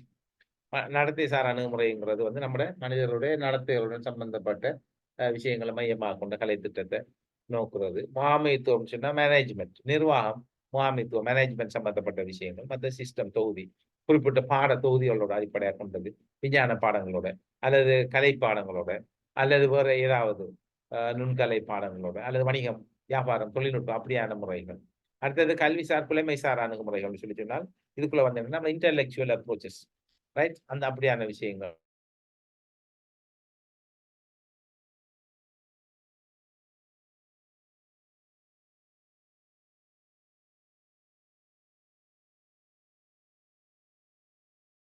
அடுத்தது மனிதத்துவ அணுகுமுறை, மனித எல்லாம் கலந்தது. இந்த கலை கிடையாது சொல்லி இல்லாது தேவைக்கேற்ப எல்லாம் ஒரு பிளெண்டட், எல்லாமே பிளெண்டர்ல போட்டு அடிச்ச மாதிரி எல்லாமே சேர்ந்ததுதான் இப்படி. இதை நாங்க தான் தேவைக்கேற்ப பிரிச்சு பிரிச்சு இப்படி வச்சிருக்கோம் படிக்கிறதுக்கு வசதியா, எங்களை படிக்கிறதுக்கு வசதியா நாங்க தேவைக்கேற்ப வாரு பிரிச்சது. அடுத்தது அடிப்படை கலைத்திட்ட வடிவமைப்பிட வகைகளை பார்த்தேன் நாங்க, ரைட். இது ஒரு கதைச்சிரிக்கணும்னு நினைக்கிறேன், நான் அது இதை திருப்பி போடுவது. முதலாவது பாடம் மைய கலைத்திட்டம், சரிதானே. அடுத்தது மாணவர் மைய கலைத்திட்டம், அடுத்தது பிரச்சினை மைய கலைத்திட்டம், டிசைனிங், ரைட். பாடங்களை மையப்படுத்தி டிசைன் பண்றது, அடுத்தது மாணவர்களை மையப்படுத்தி டிசைன் பண்றது, அடுத்தது பிரச்சனைகளை மையப்படுத்தி. பிரச்சனைகளை மையப்படுத்தி டிசைன் பண்ற ஒரு கலை திட்டத்துல கட்டாயம் வந்து ஆசிரியருடைய வழிகாட்டலும் இயக்கம், அதான் இயக்கம்னா டிரெக்ஷன், அந்த இயக்குதலும் இருக்கணும். அப்படி இல்லாட்டி இந்த பிள்ளைகள் வந்து பிரச்சனை மைய கலை திட்டத்துக்குள்ள போய் தாங்களா சுயமாக கண்டுபிடிச்சு பிரச்சனைகளுக்கு தீர்வான போற நேரம் வேற வேற ட்ரக்குக்கு என்ன செய்யலாம், மாறி போகலாம், ரைட். தங்களுக்குரிய அந்த வயதுக்கும் தன்னுடைய அனுபவத்துக்கும் தன்னுடைய அறிவுக்கும் உரிய விடயத்தோட மட்டும் நிக்காம என்ன செய்வாரு, அதுக்கு வெளியில போறான். ஒரு ஆசிரியருடைய கட்டுப்பாடு, ஒரு வழிகாட்டல் இல்லாட்டி பிரச்சனை மைய கலைத்திட்டத்துல மிக முக்கியம். அது கட்டாயம் ஆசிரியருடைய வழிகாட்டலோட தான் அந்த வகையான கலை திட்டங்கள் முன்னெடுக்கப்பட வேண்டும், ரைட். இது கலைத்திட்ட வடிவமைக்கிற கூறுகள். ஒன்று குறிக்கோள், நோக்கங்கள், பாடவுல நம்ம இதுக்கு ஒரு கிராஃப் இதுல ஒரு ஒரு வரிப்படத்துல பார்த்தோம் போன கிளாஸ்ல, ஒன்றோட ஒன்று எவ்வாறு தொடர்பட்டிருக்குங்கிற விஷயத்த நான் பார்த்தேன், ஞாபகம் இருக்க சரியா உங்களுக்கு. குறிக்கோள், நோக்கங்கள், பாட உள்ளடக்கம், கற்பித்தல், இதை ஒன்றோட ஒன்று தொடர்பட்டிருக்கும், சரிதானே. குறிக்கோள்கள் அல்லது நோக்கங்களை வச்சு நாங்க என்ன செய்யறோம், பாடத்தை கண்டென்ட்டை எழுதுறோம். அந்த கண்டென்ட்ல இருந்து சப்ஜெக்ட் கண்டென்ட் பாட உள்ளடக்கத்துல இருந்து நாங்க என்ன செய்யறோம், நம்மளோட டீச்சிங் மெத்தடாலஜியை டிசைன் பண்றோம். டீச்சிங் மெத்தடாலஜியை டிசைன் பண்ணி படிப்பிச்சதுக்கு பிறகு இந்த படிப்பித்தல் எவ்வாறு போய் சேர்ந்து இருக்கிறது என்று பார்க்கறதுக்கு மதிப்பீடு செய்யறோம். அப்ப எல்லாமே ஒன்றோட ஒன்று தொடர்பட்டது, ரைட். இப்ப ஒன்றுல குறைபாடு இருந்தா அது மற்ற எல்லாத்தையும் பாதிக்கும். உதாரணமா மதிப்பீடு சரியாக நடக்கலண்டா அங்க குறிக்கோள நோக்கங்கள் அடையப்பெற மாட்டாது. வர்ற மதிப்பீடு மட்டும் பிழை. உங்களோட மதிப்பீட்டு முறை, நீங்க எத்தனை வகையான மதிப்பீட்டு முறையை பயன்படுத்துவீங்க, ரைட். உங்களோட மதிப்பீட்டு முறையில ஒரு பிள்ளையால வெற்றி கொள்ள முடியாமல் இருக்கின்றதா, ஒரு பிள்ளையால உங்களோட மதிப்பீட்டு முறைய சரியாக விளங்கிக் கொள்ள இயலாம இருக்கின்ற அந்த அர்த்தம் என்னண்டா,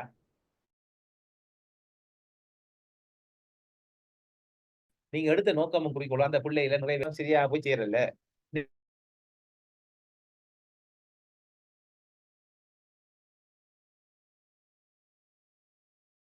வந்தா அந்த பிள்ளைக்கு பொருத்தம் இல்ல. ஆசிரியர் கற்பித்தல் முறையை தெரிவு செய்தவர் ஆசிரியர். அப்ப எதை வச்சு பிள்ளைய ஆசிரியர் கற்பித்தல் முறையை தெரிவு செஞ்சிருக்கணும், பிள்ளைய வச்சு, மாணவனை வச்சு. அப்ப எல்லாமே குழப்பம். ஒன்று பிழைச்சால் ஒன்றோட ஒன்று தொடர்பட்ட எல்லாமே. அடுத்த கலை திட்ட மாதிரி வந்து 4 ஃபேஸ், அதான் நான் ஏற்கனவே பார்த்ததுதான் இப்படின்னு சொல்றோம். 4 அவத்தைகள், ஃபேஸ், அவத்தைனா ஃபேஸ், 4 கட்டம் அப்படி அப்படின்னு சொல்லலாம். இதை ஒண்ணு சொல்லுவோமே, கலைத்திட்ட மாதிரிகள் 4 ஃபேஸ் கொண்டு ஒன்று திட்டமிடுறது, அடுத்தது டிசைனிங் வடிவமைப்பு, அடுத்தது கலைத்திட்டத்தை இம்ப்ளிமெண்டேஷன் அமுலாக்கம், அடுத்தது மதிப்பீடு. அமுலாக்கிட்டு நாங்க கட்டாயம் ஒரு மதிப்பீடு ஒன்று இருக்கணும்.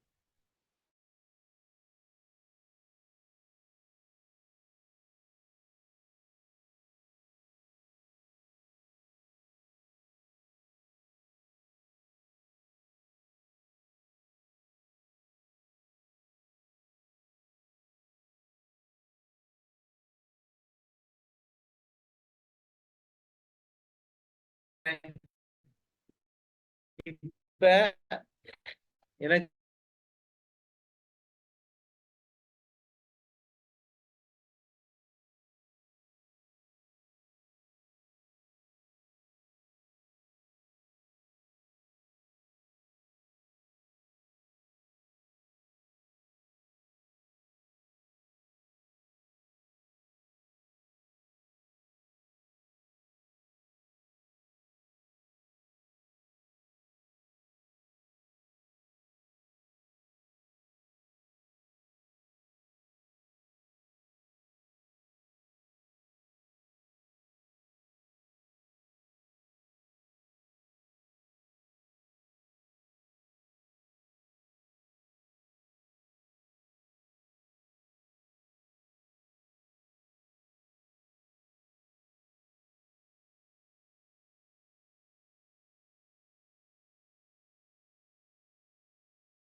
என்ன அந்த எந்த பிரச்சனையா உங்களோட பிரச்சனையா?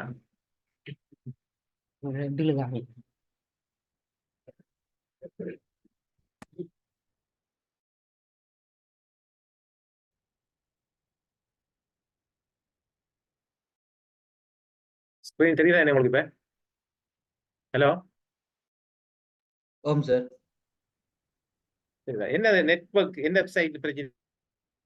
என்னன்னு தெரியலையே சார். எங்கட ஓகே தான் இருக்கு. பிரச்சனையா இல்ல சிஸ்டம் பிரச்சனையா?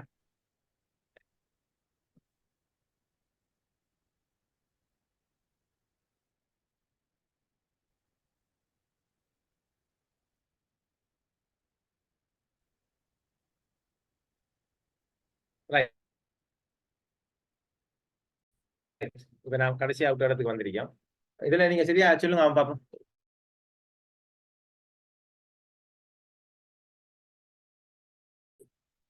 இந்த தொடர்புகளை 4 பேசையும் எப்படி தொடர்படுத்தலாம்? 4ம் எதோட எது தொடர்பாகும்? அதையாவது சொல்லுங்க. இந்த 4ல எதோட எது தொடர்பாகும்?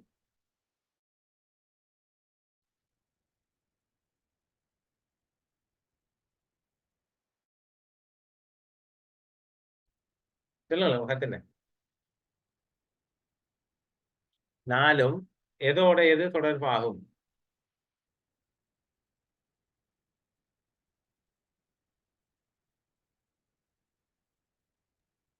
சார் கலைத்திட்ட அமுலாக்கம். ஓ, கலைத்திட்ட அமுலாக்கம். அமலாக்கம், கல்வி திட்டமிடல் சார். இது அதுக்கு என்னன்னா பிறகு உண்மையா ஒரு ஆரம்பத்துல திட்டமிடல் தான் வரும். நடிக்கிற ஓர்டர்ல தான் வரும். சரி, ஆனா எல்லாம் எல்லாத்தோடையும் தொடர்பட்டிருக்கு. இப்ப 4 திசையிலையும் 4ஐயும் எழுதி போட்டு நீங்க எல்லாத்தோடையும் கனெக்ட் பண்ணி விட்டீங்கன்னா சரி. உதாரணமாக இப்ப கலைத்திட்ட அமுலாக்கம் கல்வி திட்டமிடலோட தொடர்பட்டிருக்கும். சரிதானே? கலைத்திட்ட அமுலாக்கம் கல்வி திட்டமிடலோட தொடர்பட்டிருக்கும். ஏன்? திட்டமிடல் சரியாக இருந்தா தான் அமுலாக்கம் நடக்கும். சரிதானே?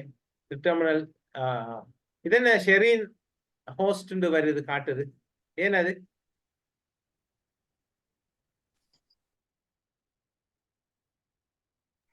அது என்னடா சார், அந்த ஹோஸ்டுக்கு கீழே யார் இருக்காவோ அவங்களுக்கு அது மாறும். ஹோஸ்ட் லீவ் ஆகுனா. ஓம் சார், ஹோஸ்டுக்கு கீழே யாரு இருக்கிறாங்களோ அவங்க லீவ் ஆகுனா அது இன்னொரு ஆளுக்கு மாறும். அது எனக்கு இப்ப மாறி. அப்படிதானா? ஓ, அப்படி மாற என்ன? அதான் ரைட் ரைட். நான் திருப்பி இது பண்ணிருத்தேன் என்ன? Right right right. ஓகே, சரி. அப்ப நான் பார்த்து என்னடா அது ஏபெக்ஸ காணல, உங்களோட இருக்கு, அவங்களும் இல்ல. இப்ப திருப்பி இது பூரா எனக்கு திருப்பி வருமா? என்ன தெரியாது. Right, okay. நம்ம கிளாஸ் நடந்தா சரிதானே? அப்ப இந்த கல்வி திட்டமிடல் அதே மாதிரி மதிப்பீடு பிழைத்தா திட்டமிடல பிரச்சனை இருக்குன்னு கருத்து. உங்களுக்கு செஞ்ச மதிப்பீடு சரியாக மதிப்பீடு ஒன்று செய்து முடிக்க இயலாமல் போய்விட்டது அப்படின்னு சொல்லி ஒரு நிலை வந்தா, நாங்க ஒரு திட்டத்துல ஒரு பாடத்துக்கு ஒரு மதிப்பீடு செஞ்சு கொண்டு பார்த்தோம்னு சொல்லி சொன்னா, மதிப்பீட்டுல பிழை இருந்தா, குறைபாடு இருந்தார், மதிப்பீட்டுல குறை ஒன்றுக்கும் மேற்பட்ட வழிகளில் வரலாம். ஒன்றோ நாம பொருத்தமற்ற மதிப்பீடுகளை செய்வதன் ஊடாக, அதாவது மதிப்பீடு பொருத்தமா இல்லையா என்பது நமக்கு தெரியாம நாங்க பொருத்தமற்ற மதிப்பீட்டு கருவிகளையும் மதிப்பீட்டு நியமங்களையும் பயன்படுத்துறதால வரல. 2வது, முறையாக பிள்ளைக்கு அந்த கலைத்திட்டம் அமுலாக்கப்படாமல், அந்த பாடம் கொண்டு போய் சேர்க்கப்படாமல் நாம சரியான மதிப்பீடை செய்தாலும் அது பிழையான மதிப்பீடு தான். ஏன்? முதல் பிள்ளைக்கு அது முறையாக போய் சேர்க்கப்பட்டிருக்கு. பிள்ளைக்கு முறையாக சேர்ந்தால்தான் அது சரியான மதிப்பீட்டுக்கு வழிவகும். அப்ப இப்படி மதிப்பீட்டுல செல்வாக்கு செலுத்துற காரணங்கள் நிறைய இருக்கு. அப்ப மதிப்பீடு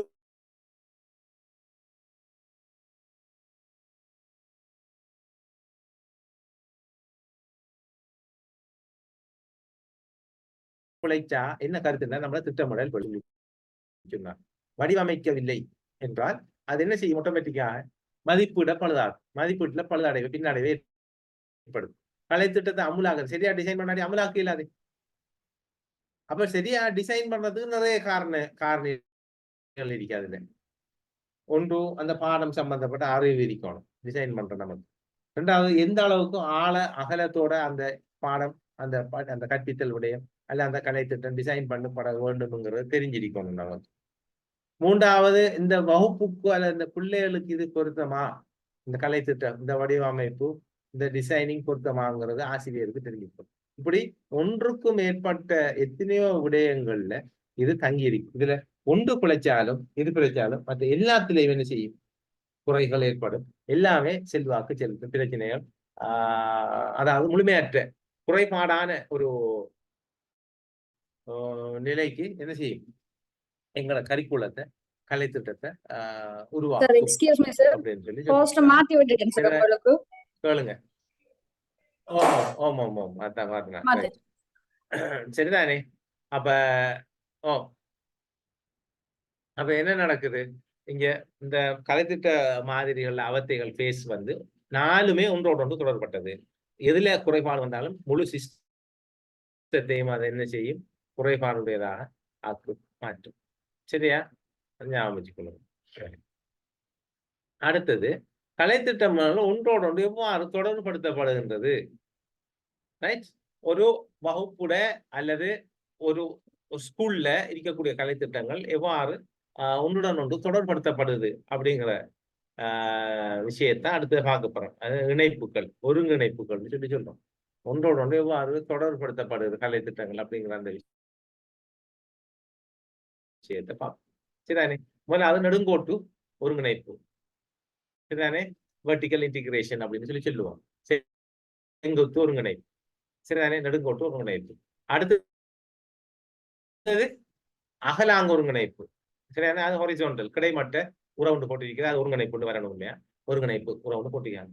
இது ரெண்டும் உங்களுக்கு விளங்குதா? என்ன விளங்குது சொல்லுங்க இதுல இருந்து. நெடுங்கோட்டு ஒருங்கிணைப்பு, செங்குத்து ஒருங்கிணை, அதாவது அகலாங்க ஒருங்கிணைப்பு அல்ல செங்குத்து கிடைமட்டம். இதுல இருந்து நீங்க என்ன விளங்குறீங்க? நீங்க விளங்கினத உங்களுக்கு விளங்கினதை சொல்லுங்க பாப்போம். யாராவது இந்த எல்லாரும் சரி ஒவ்வொரு ஆளும் வித்தியாசமா விளங்கினா வித்தியாசமான உங்களோட கருத்துக்களை பார்ப்போம். சொல்லுங்க என்னன்னு. சார், நெடுங்கோட்டு ஒருங்கிணைப்பு ஒவ்வொரு தரங்களோடையும் முதலாம் ஆண்டுல வந்த விஷயம் 2ஆம் வகுப்புல வரலாம். அப்படி ஒவ்வொரு தரங்களோட தொடர்பு பட்டிருக்கும். அகலாங்க ஒருங்கிணைப்புன்னு சொன்னால் ஒரு தரத்துல உள்ள பாடங்களோட தொடர்பு பட்டிருக்கும். அதான் சார். குட். அதான் விஷயம். நெடுங்கோட்டு ஒருங்கிணைப்புங்கிறது நாங்க ஒவ்வொரு வகுப்புலையும் கற்கக்கூடிய விடயங்கள் அடுத்தடுத்த வகுப்பை நோக்கி நாங்க நகர்ற நேரம் அந்த பாடங்களுக்கு இடையில ஒரு தொடர்பு இருக்கும். பிரைமரி எடுத்துங்கன்னு சொல்லி சொன்னால் எல்லா பாடத்திலையும் உதாரணத்துக்கு பிரைமரியில ஒரு ERA பாடத்தை எடுக்க மாட்டா 2ஆம் வகுப்பு 3ஆம் வகுப்பு 4ஆம் வகுப்பு 5ஆம் வகுப்பு பாடத்தில் இருக்கிற அந்த யூனிட்டுகளுக்குள்ள ஒவ்வொரு யூனிட்டோட அடுத்தடுத்த வகுப்புல இருக்கிற யூனிட்டு கூட தொடர்படுத்தி. அதே மாதிரி செகண்டரி வகுப்பு எடுத்தோம்னு சொல்லி சொன்னா அந்த என்ன செகண்டரியில விஞ்ஞானத்தை எடுத்துக்கொள்ளுங்க அல்லது கணிதத்தை எடுத்துக்கொள்ளுங்க. சரியான எந்த தமிழ் எடுத்துக்கொள்ளுங்க. எதாக இருந்தாலும் சரி என்ன செய்யும்? தமிழ் எடுப்ப மாட்டா. தமிழ்ல வேற்றுமைகளை பத்தி காய்ச்ச மாட்டா. ஒரு 7ஆம் வகுப்பு 8ஆம் வகுப்புல குறிப்பிட்ட சில வேற்றுமைகளை பத்தி சொல்லியிருப்பாங்க. அப்புறம் 9ஆம் வகுப்புல அடுத்த சில வேற்றுமை உறுப்புகளை பத்தி என்ன 8 வேற்றுமை உறுப்பு அந்த வேற்றுமை உறுப்புகளை சொல்லி உறுப்புகள் அப்படியான விஷயங்களை பத்தி தமிழ்ல அதை சொல்லி கொடுத்திருப்பாங்க. இதே விஷயம் புறம் என்ன செய்யும்? 10ஆம் வகுப்பு 11ஆம் ஆண்டுக்கு வந்தோம்னா இன்னும் கொஞ்சம் அட்வான்ஸாக போகும். அப்ப ஒவ்வொரு வகுப்பிலிருந்து அடுத்தடுத்த வகுப்பை நோக்கி அந்த மாணவன் செல்லும் பொழுது அவன் படித்த விடயங்கள் கலைத்திட்டங்கிறது என்ன? நம்ம பிள்ளைக்கு படிச்சு கொடுக்குற கரிக்குலம் தானே, கரிக்குலம். ரைட்? அந்த கரிக்குலம் வந்து பிள்ளை படித்துக் கொள்வது வகுப்புக்குள்ளுக்கு வெளியில இங்க எல்லாம் கற்கிறது தான் கலைத்திட்டம். அந்த விடயம் வந்து தொடர்படுத்தப்பட்ட போகும். இது நெடுங்கோட்டு ஒருங்கிணைப்பு. கிடை ஒருங்கிணைப்பு சொல்லிச்சுன்னா ஒரு வகுப்புல என்ன செய்யும்? தமிழ் பாடமாக இருக்கட்டும், கணித, விஞ்ஞானம், இந்த பாடங்களுக்கு இடையில இருக்கும் தொடர் கொண்டிருக்கும். இந்த பாடத்துக்கு இடையில எப்படி தொடர்பு இருக்கும்? அவனுடைய வயதுக்கும் உதாரணமா தமிழையும் கணிதத்தை எப்படி தொடர்படுத்தலாமா? டக்குன்னு நேரடியாக தொடர்படுத்த இயலாது. இப்ப கணிதத்தை விஞ்ஞானத்தையும் தொடர்படுத்துறதை பத்தி நாம எங்கேயாவது ஒரு வழி இருக்கு யோசிக்கலாம். தமிழையும் கணிதத்தையும் தமிழையும் விஞ்ஞானத்தையும் எப்படி தொடர்படுத்த அப்ப அங்க என்ன வரப்போகுதுன்னு சொல்லிட்டு அந்த பிள்ளட வயதுக்கும் அவனுடைய அறிவுக்கும் அவனுக்கு வழங்கப்பட வேண்டிய அந்த தேர்ச்சி மட்டங்கள் ஒரு குறிப்பிட்ட அளவு சிக்கல் தன்மையோட இருக்கணும். 6ஆம் வகுப்புல இருக்கக்கூடிய தேர்ச்சி மட்டங்களுக்குரிய தேர்ச்சி. இப்ப 6ஆம் வகுப்புல ஒரு விடயம் வந்து கணிதத்துல அல்லது தேர்ச்சி மட்டத்துல அறிமுகம், ஒரு கன்செப்ட், ஒரு எண்ணக்கருவை அறிமுகம் அப்படிங்கிற இடத்துல மட்டும்தான் வச்சு பார்க்குமா இருந்தால், தமிழும் அப்படித்தான் இருக்கும். தமிழ் பாடத்துல இருக்கிற விடயங்களும் அறிமுகமாகத்தான் இருக்கும், கணிதமும் அறிமுகமாகத்தான் இருக்கும், விஞ்ஞானம் அறிமுகமாகத்தான். அதுதான் அதுக்கடையில் இருக்கிற கிடைமட்டத்தில் இருக்கிற இந்த கலை திட்டங்களுக்கு இடையிலான தொடர்பு. அதான் மற்றபடி நம்ம கேட்க அது எப்படி தமிழுக்கு விஞ்ஞானத்துக்கு தொடர்பு, தமிழுக்கு இங்கிலீஷுக்கு எப்படி தொடர்புபடுத்துற, இது மொழிபெயர்ப்பு இருக்கா, அல்ல தமிழ்ல விஞ்ஞான பாடத்துல சொற்கள் வருது, அப்படி இல்லை. அது இல்லை. அந்த கற்றல் அல்லது கற்பித்தல் அந்த செயற்பாட்டுல அந்த மாணவனுடைய அடைவு மட்டம் ஒன்று இருக்கேன்னு, தேர்ச்சி மட்டம் அல்லது மாணவ மட்டத்துல அடைவு இருக்க, அவனுடைய வயதுக்கும் அவனுடைய அறிவிற்கும் அவனுடைய அனுபவத்திற்கும் இதற்கு முதல் அவன் கற்ற அந்த விடயங்களுக்கு இடையே இருக்க தொடர்பை வச்சுதான் இது என்ன செய்யப்படும், தீர்மானிக்கப்படும். அப்ப எல்லாமே அடிப்படைன்னு சொல்லி சொன்னா அடுத்த வகுப்புல எல்லாமே அதுக்கு அடுத்த சிக்கல் தன்மையை கொண்டு வந்தா தமிழும் கொஞ்சம் சிக்கல் தன்மையானதா மாறும், கணிதம் சிக்கல். அப்ப இதுதான் அந்த வகுப்பு மட்டத்துக்கு இடையிலே. சொல்லுங்க. கொஞ்சம் விட்டு விட்டு கேக்குது சார். நீங்க நினைக்கிற நல்லா தானே கேக்குது, இன்னைக்கு கவரேஜ் ஃபுல்லா தான் நல்லா தான் இருக்கு, எந்த சிஸ்டம் தெரியாது. மத்தாக்களுக்கு இல்ல இருக்குதா? சார், எனக்கு உங்களோட இது வந்து விட்டு விட்டு தான் கேக்குது. அப்ப நான் எனக்கு தான் பிரச்சனைன்னு நினைச்சிட்டு இருந்தேன். என்னது நல்லா தான் எந்த கவரேஜ்னா ஃபுல்லா தான் இருக்கு. என்ன சிஸ்டம் எங்களோட ஏரியா பிரச்சனையோ இல்ல நம்ம சிஸ்டத்துல பிரச்சனையோ தெரியாது, டேட்டாட. சரி பரவாயில்ல, இன்னொரு கொஞ்ச நேரம் தான், ஒரு 5 minutes முடிச்சுடுவோம், சரிதானே இந்த கிளாஸ். அப்ப இதுதான் இதுக்கடையில இருக்கிற தொடர்பு. Sir excuse me sir. Oh sir அந்த 2வது எனக்கு கொஞ்சம் விளங்கல சார். ஒரு திருப்பி இருக்கா சொல்லுங்க சார் ப்ளீஸ். எது கிடைமட்ட அகலாங்க ஒருங்கிணைப்பு அந்த ஓ ஓ ஓ ஓ ஓ ரைட். கிடைமட்ட அகலாங்க ஒரு முதலாவது நெடுங்கோட்டு ஒருங்கிணைப்பு நாங்க ஏற்கனவே சொல்லிட்டோம். என்னண்டு ஒரு வகுப்புல அதை சொல்லிட்டு சொல்றேன். அது ஒரு வகுப்புல இருக்கிற உண்டு. அடுத்த கட்டத்துக்கு போகல சிக்கல் தன்மை வாய்ந்ததாகும், அதுக்கு அடுத்த கட்டத்துக்கு போகல அதோட சிக்கல் தன்மை வாய்ந்த, அப்படி போகும் ஓயல் வரைக்கும் அது போகும். ரைட். அகலாங்க ஒருங்கிணைப்புன்னு சொல்லிக்கிறது ஒரே வகுப்புல இருக்கக்கூடிய பாடங்கள் இருக்கு. தமிழா இருக்கட்டும், கணிதம், விஞ்ஞானம், இங்கிலீஷ், வரலாறு, இப்படியான பாடங்களாக இருக்கும். அகலாங்க ஒருங்கிணைப்பு இந்த பாடங்களுக்குள்ள ஒரு தொடர்பு இருக்கும். என்ன தொடர்புண்டா, பாடத்துல உள்ளடக்கத்துல தொடர்பு இருக்குமாண்டா இருக்காது. கணிதத்துக்கு விஞ்ஞானத்துக்கு இடையில சில பாடங்கள்ல தொடர்பு வரலாம், ஆனா தமிழுக்கும் இங்கிலீஷுக்கும் இடையில எப்படி தொடர்பு வரும்? வராது. தமிழுக்கும் விஞ்ஞானத்துக்கும் இடையில எப்படி தொடர்பு வரும்? உள்ளடக்கத்துல தொடர்பு வராது. அங்க இருக்கிற தொடர்பு என்னன்னு சொல்லி சொன்னா, இப்ப 6ஆம் வகுப்பு மாணவன் என்றால் அந்த 6ஆம் வகுப்பு மாணவன்கிட்ட இருக்க வேண்டிய அல்லது அவன் அடைய வேண்டிய தேர்ச்சி அல்லது தேர்ச்சி மட்டங்கள்ல சிக்கல் தன்மை இருக்கு, கம்ப்ளெக்சிட்டி. அந்த சிக்கல் தன்மைகளுக்கு இடையில இருக்கிற தொடர்பை தான் நாம கதைப்போம். அதாவது ஒரு தலைப்பு அல்லது ஒரு தேர்ச்சி வந்து 6ஆம் வகுப்புல அறிமுகப்படுத்தப்படுதுன்னா அது அறிமுகமாக இருக்கு. தமிழ் பாடத்திலே அதே மாதிரி அந்த யூனிட், தமிழ் பாடத்துக்குரிய அந்த அலகுல அது ஒரு அறிமுக அலகாக இருக்கும். அதே மாதிரி கணிதத்தில் இருக்கக்கூடிய கணிதத்தில் எண்ணக்கருவும் ஒரு அறிமுகமாக இருக்கும், விஞ்ஞானத்தில் இருக்கிற எண்ணக்கருவும் ஒரு அறிமுகமாகத்தான் இருக்கும். 7ஆம் வகுப்புக்கு போன உடனே அந்த தமிழ் பாடத்துல அறிமுகம் அதை விட சிக்கலுக்கு மாறும், கணிதம் அதை விட சிக்கலாகும். இதுதான் அந்த கிடைமட்டத்துல இருக்கிற ஒரு, அதாவது அறிமுகம் எல்லாமே அறிமுகம், அடுத்த சிக்கல் தன்மை வாய்ந்ததுன்னா எல்லாமே அடுத்த ஸ்டெப்பை நோக்கி நகரும். இப்படி இருக்கணும். இதான் அகலாங்க ஒருங்கிணைப்பு. நெடுங்கோட்டு ஒருங்கிணைப்புல கண்டென்ட்டை நாம தொடர்படுத்தலாம், கண்டென்ட் பாட உள்ளடக்கத்தை தொடர்படுத்தலாம். நெடுங்கோட்டு ஒருங்கிணைப்புல மெட்ஸ் எடுத்த விட 6ஆம் வகுப்பு, 7ஆம் வகுப்பு, 8ஆம் வகுப்புல அதே தலைப்புகள் மாறி மாறி வரும், சிக்கலாகி கொண்டு போகும்.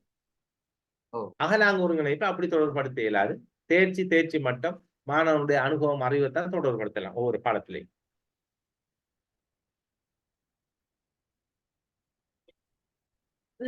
அடுத்தது கலைத்திட்ட வடிவமைப்பின் போது நாம கருத்துல கொள்ள வேண்டிய காரணிகள் என்னென்ன அப்படிங்கிறது. முதலாவது தத்துவ காரணிகள். இப்ப ஒரு கரிக்குலம் டிசைன் பண்றோம். கரிக்குலம் டிசைன் பண்ண போற நேரம் நான் ஏற்கனவே நம்ம கதைச்ச மாதிரி நம்ம நாட்டுக்கு ஒரு மாதிரி இருக்கும், ஐரோப்பாவில் ஒரு மாதிரி இருக்கும், ரைட்? அப்ப அதை டிசைன் பண்றத வந்து என்னென்ன காரணிகள் அதுல செல்வாக்கு செலுத்தும், என்னென்ன இதுகளை அதை பார்க்க வேண்டியிருக்கு நாம. முதலாவது தத்துவ காரணி, சரிதானே? முதலாவது தத்துவ காரணிகள். நான் முதல் இதை டிஸ்கஸ் பண்ணிக்க வேற ஒரு தலைப்பில் இதுக்கு ஆரம்பத்தில் நீங்க முதலாவது 2ஆம் வகுப்பில் நினைக்கிறேன், ரைட்? முதலாவது தத்துவ காரணி. இந்த தத்துவ காரணிகளை நாம சொன்ன எத்தனை இலட்சியவாதம், இருத்தலியல் வாதம், அப்படி தத்துவங்கள் அப்ப பொருத்தமான காரணிகள் இருக்கும். அடுத்து சமய காரணிகள். ஒரு கலை திட்டத்தை டிசைன் பண்ணது பிறகு அந்த நாட்டுல பின்பற்றக்கூடிய சமயம் சார்ந்த பிரச்சனைகள் உருவாகுமாக இருந்தால் அந்த கலை திட்டம் பொருத்தமற்றது, ரைட்? அடுத்து சமூக காரணிகள். அடுத்த சமூக ஒரு அமைப்புகள் இருக்கு நம்ம நாட்டுல, ஏன்னா சமூக கட்டமைப்புகள் சில சிஸ்டங்கள் இருக்கு. நான் ஏற்கனவே ஒரு சம்பந்தமா ஒரு விஷயத்தை கதைச்சேன்னா, சில விஷயங்கள் நம்ம நாட்டில் நம்மளால அமுல்படுத்த இயலாம இருக்கு. பிரதானமான காரணம் என்ன? உதாரணமாக செக்ஷுவல் எஜுகேஷன், பாலியல் கல்வி எவ்வளவு காலமாக கதைக்கப்படுது, ஆனா இன்னும் நம்ம சிலபஸ் கரிக்குலத்துக்குள்ள கொண்டு வரல. காரணம் என்ன? நம்ம நாட்டில் இருக்கக்கூடிய எந்த சமயமாக இருந்தாலும் சில இறுக்கமான சமூக கட்டமைப்பும் சமய கட்டமைப்பும் தான் காரணம். அப்ப அதை எந்த மட்டத்துல அதை அறிமுகப்படுத்தணும், அதை அறிமுகப்படுத்த கூடாதா என்கிறத தீர்மானிக்கிற நேரம் இந்த சமூக காரணிகள் அதுல செல்வாக்கு செலுத்தும். அடுத்தது பொருளாதார காரணி. அதுக்கு நல்ல உதாரணம் நாங்க கதைச்சோம், ஸ்மார்ட் போர்டை பத்தி கதைச்சோம். நாங்க ஒரு கிளாஸ்ல கதைச்சிருக்கோம் ஸ்மார்ட் போர்டை, பொருளாதார கலைத்திட்ட டிசைன். இப்ப கொழும்புல இருந்துட்டு டிசைன் பண்ணி போட்டு எல்லாரும் ஸ்மார்ட் போர்ட்ல இப்படி செய்யலாம் அப்படி செய்யலாம்டா. ஒரு ஸ்கூல்ல 15 வகுப்பு இருக்கும், ஒரு பெரிய ஸ்கூல்னு சொல்லி எடுத்தோம்னா குறைஞ்சது 20-25 வகுப்பு இருக்கும். அப்ப 25 வகுப்பு 25 ஸ்மார்ட் போர்ட் வழங்குறக்கூடிய வாய்ப்பும் வசதியும் அரசாங்கத்துக்கு இருக்குமா? இருக்காது.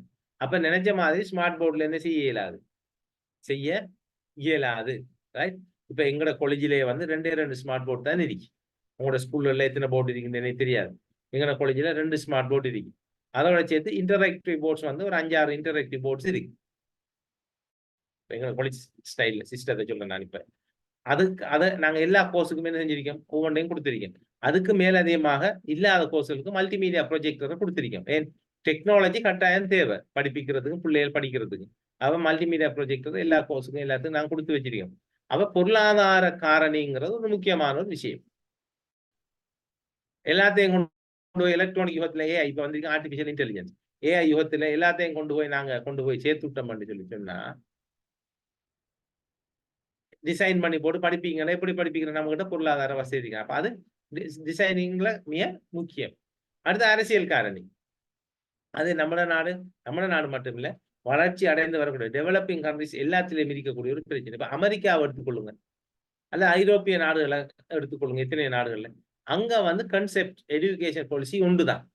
யாரு அரசாங்கம் அமைச்சாலும் சரி, யாரு வந்தாலும் யாரு போனாலும் குறிப்பிட்ட ஒரு காலத்துக்கு இப்படித்தான் இருக்கணும்னு சொல்லிச்சுன்னா அங்க எஜுகேஷன் பாலிசி அப்படியோ இருக்கு அந்த நாட்டுல. நம்ம நாட்டுல என்ன நடக்கும்? ஆட்சிக்கு காலத்துக்கு காலம் மாற நேரம் என்ன செய்யலாம்? தேவைக்கேற்ப அரசியல் காரணிகளால என்ன செய்யும்? கரிக்குலம் டிசைனிங் டெவலப்பிங் மாறிட்டு போகும். இப்ப கூட எத்தனையோ பிரச்சனைகள் நம்ம கல்விப்புலத்தில் நடந்து கொண்டிருக்கின்றது. ஒரு ஆட்சியில ஒருவர்கிட்ட பொறுப்பு கொடுப்பாங்க, இன்னொரு ஆட்சி வந்த உடனே அந்த பொறுப்பை வாங்கி அவருக்கு சார்பான இன்னொருவர்கிட்ட கொடுப்பாங்க. இப்படி என்ன செய்யும்? அரசியல் காரணியும் சேர்ந்து என்ன செய்யும்? கரிக்குலம் டெவலப்மெண்ட் நம்ம நாட்டுல நம்மளை போல பொருளாதாரத்துல பின்னடைந்த வளர்ச்சி அடைந்த மத்தாக்களை தங்கி இருக்கக்கூடிய நாடுகள் இந்த செல்வாக்குகள் என்ன செய்யும்? ஏற்படுத்தப்படும், ரைட்? அப்ப கலைத்திட்ட டிசைனிங்ல வந்து கருத்தில் கொள்ள வேண்டிய காரணிகள் இருந்தாலும் சரி, செல்வாக்கு செலுத்தக்கூடிய காரணிகள் இருந்தாலும் சரி, நீங்க எப்படி எடுத்தாலும் இந்த 5 பிரதான காரணிகள் இருக்கு, சரிதானே? அப்ப இதோட நிப்பாட்டிக்குள்ளோம். நாளைக்கு அடுத்த கிளாஸ் இருக்கு, நாளைக்கு நாங்க சந்திப்போம். ஓகே, இன்னைக்கு நான் உங்களுக்கு கேள்வி ஒண்ணு பெருசா கேட்கல, இல்லை ஒண்ணு தாரத்துக்கள் எல்லாம் டிசைன் பண்றதுதான். அது அவங்க இது உங்களோட அசைன்மெண்ட் இல்லை, நீங்க இதை வச்சு இந்த பாயிண்ட்ஸை வச்சு டீப்பா உங்களோட கருத்துக்களை உங்களோட அனுபவங்களை வச்சு நீங்க என்ன செய்யணும்? நீங்க எழுதக்கூடியதாக இருக்கணும் டிசைனிங் அந்த அசைன்மெண்ட் செய்யற நேரம், சரிதானே? அப்ப நான் இதோட வேலைண்டா முடிச்சுக்கொள்ள. மற்ற will see in the next class tomorrow. Okay, சரி. அப்ப குட் நைட். அஸ்ஸலாமு அலைக்கும். Okay, good night sir. God bless you sir. அஸ்ஸலாமு அலைக்கும். Walaikum salam. Thank you, sir.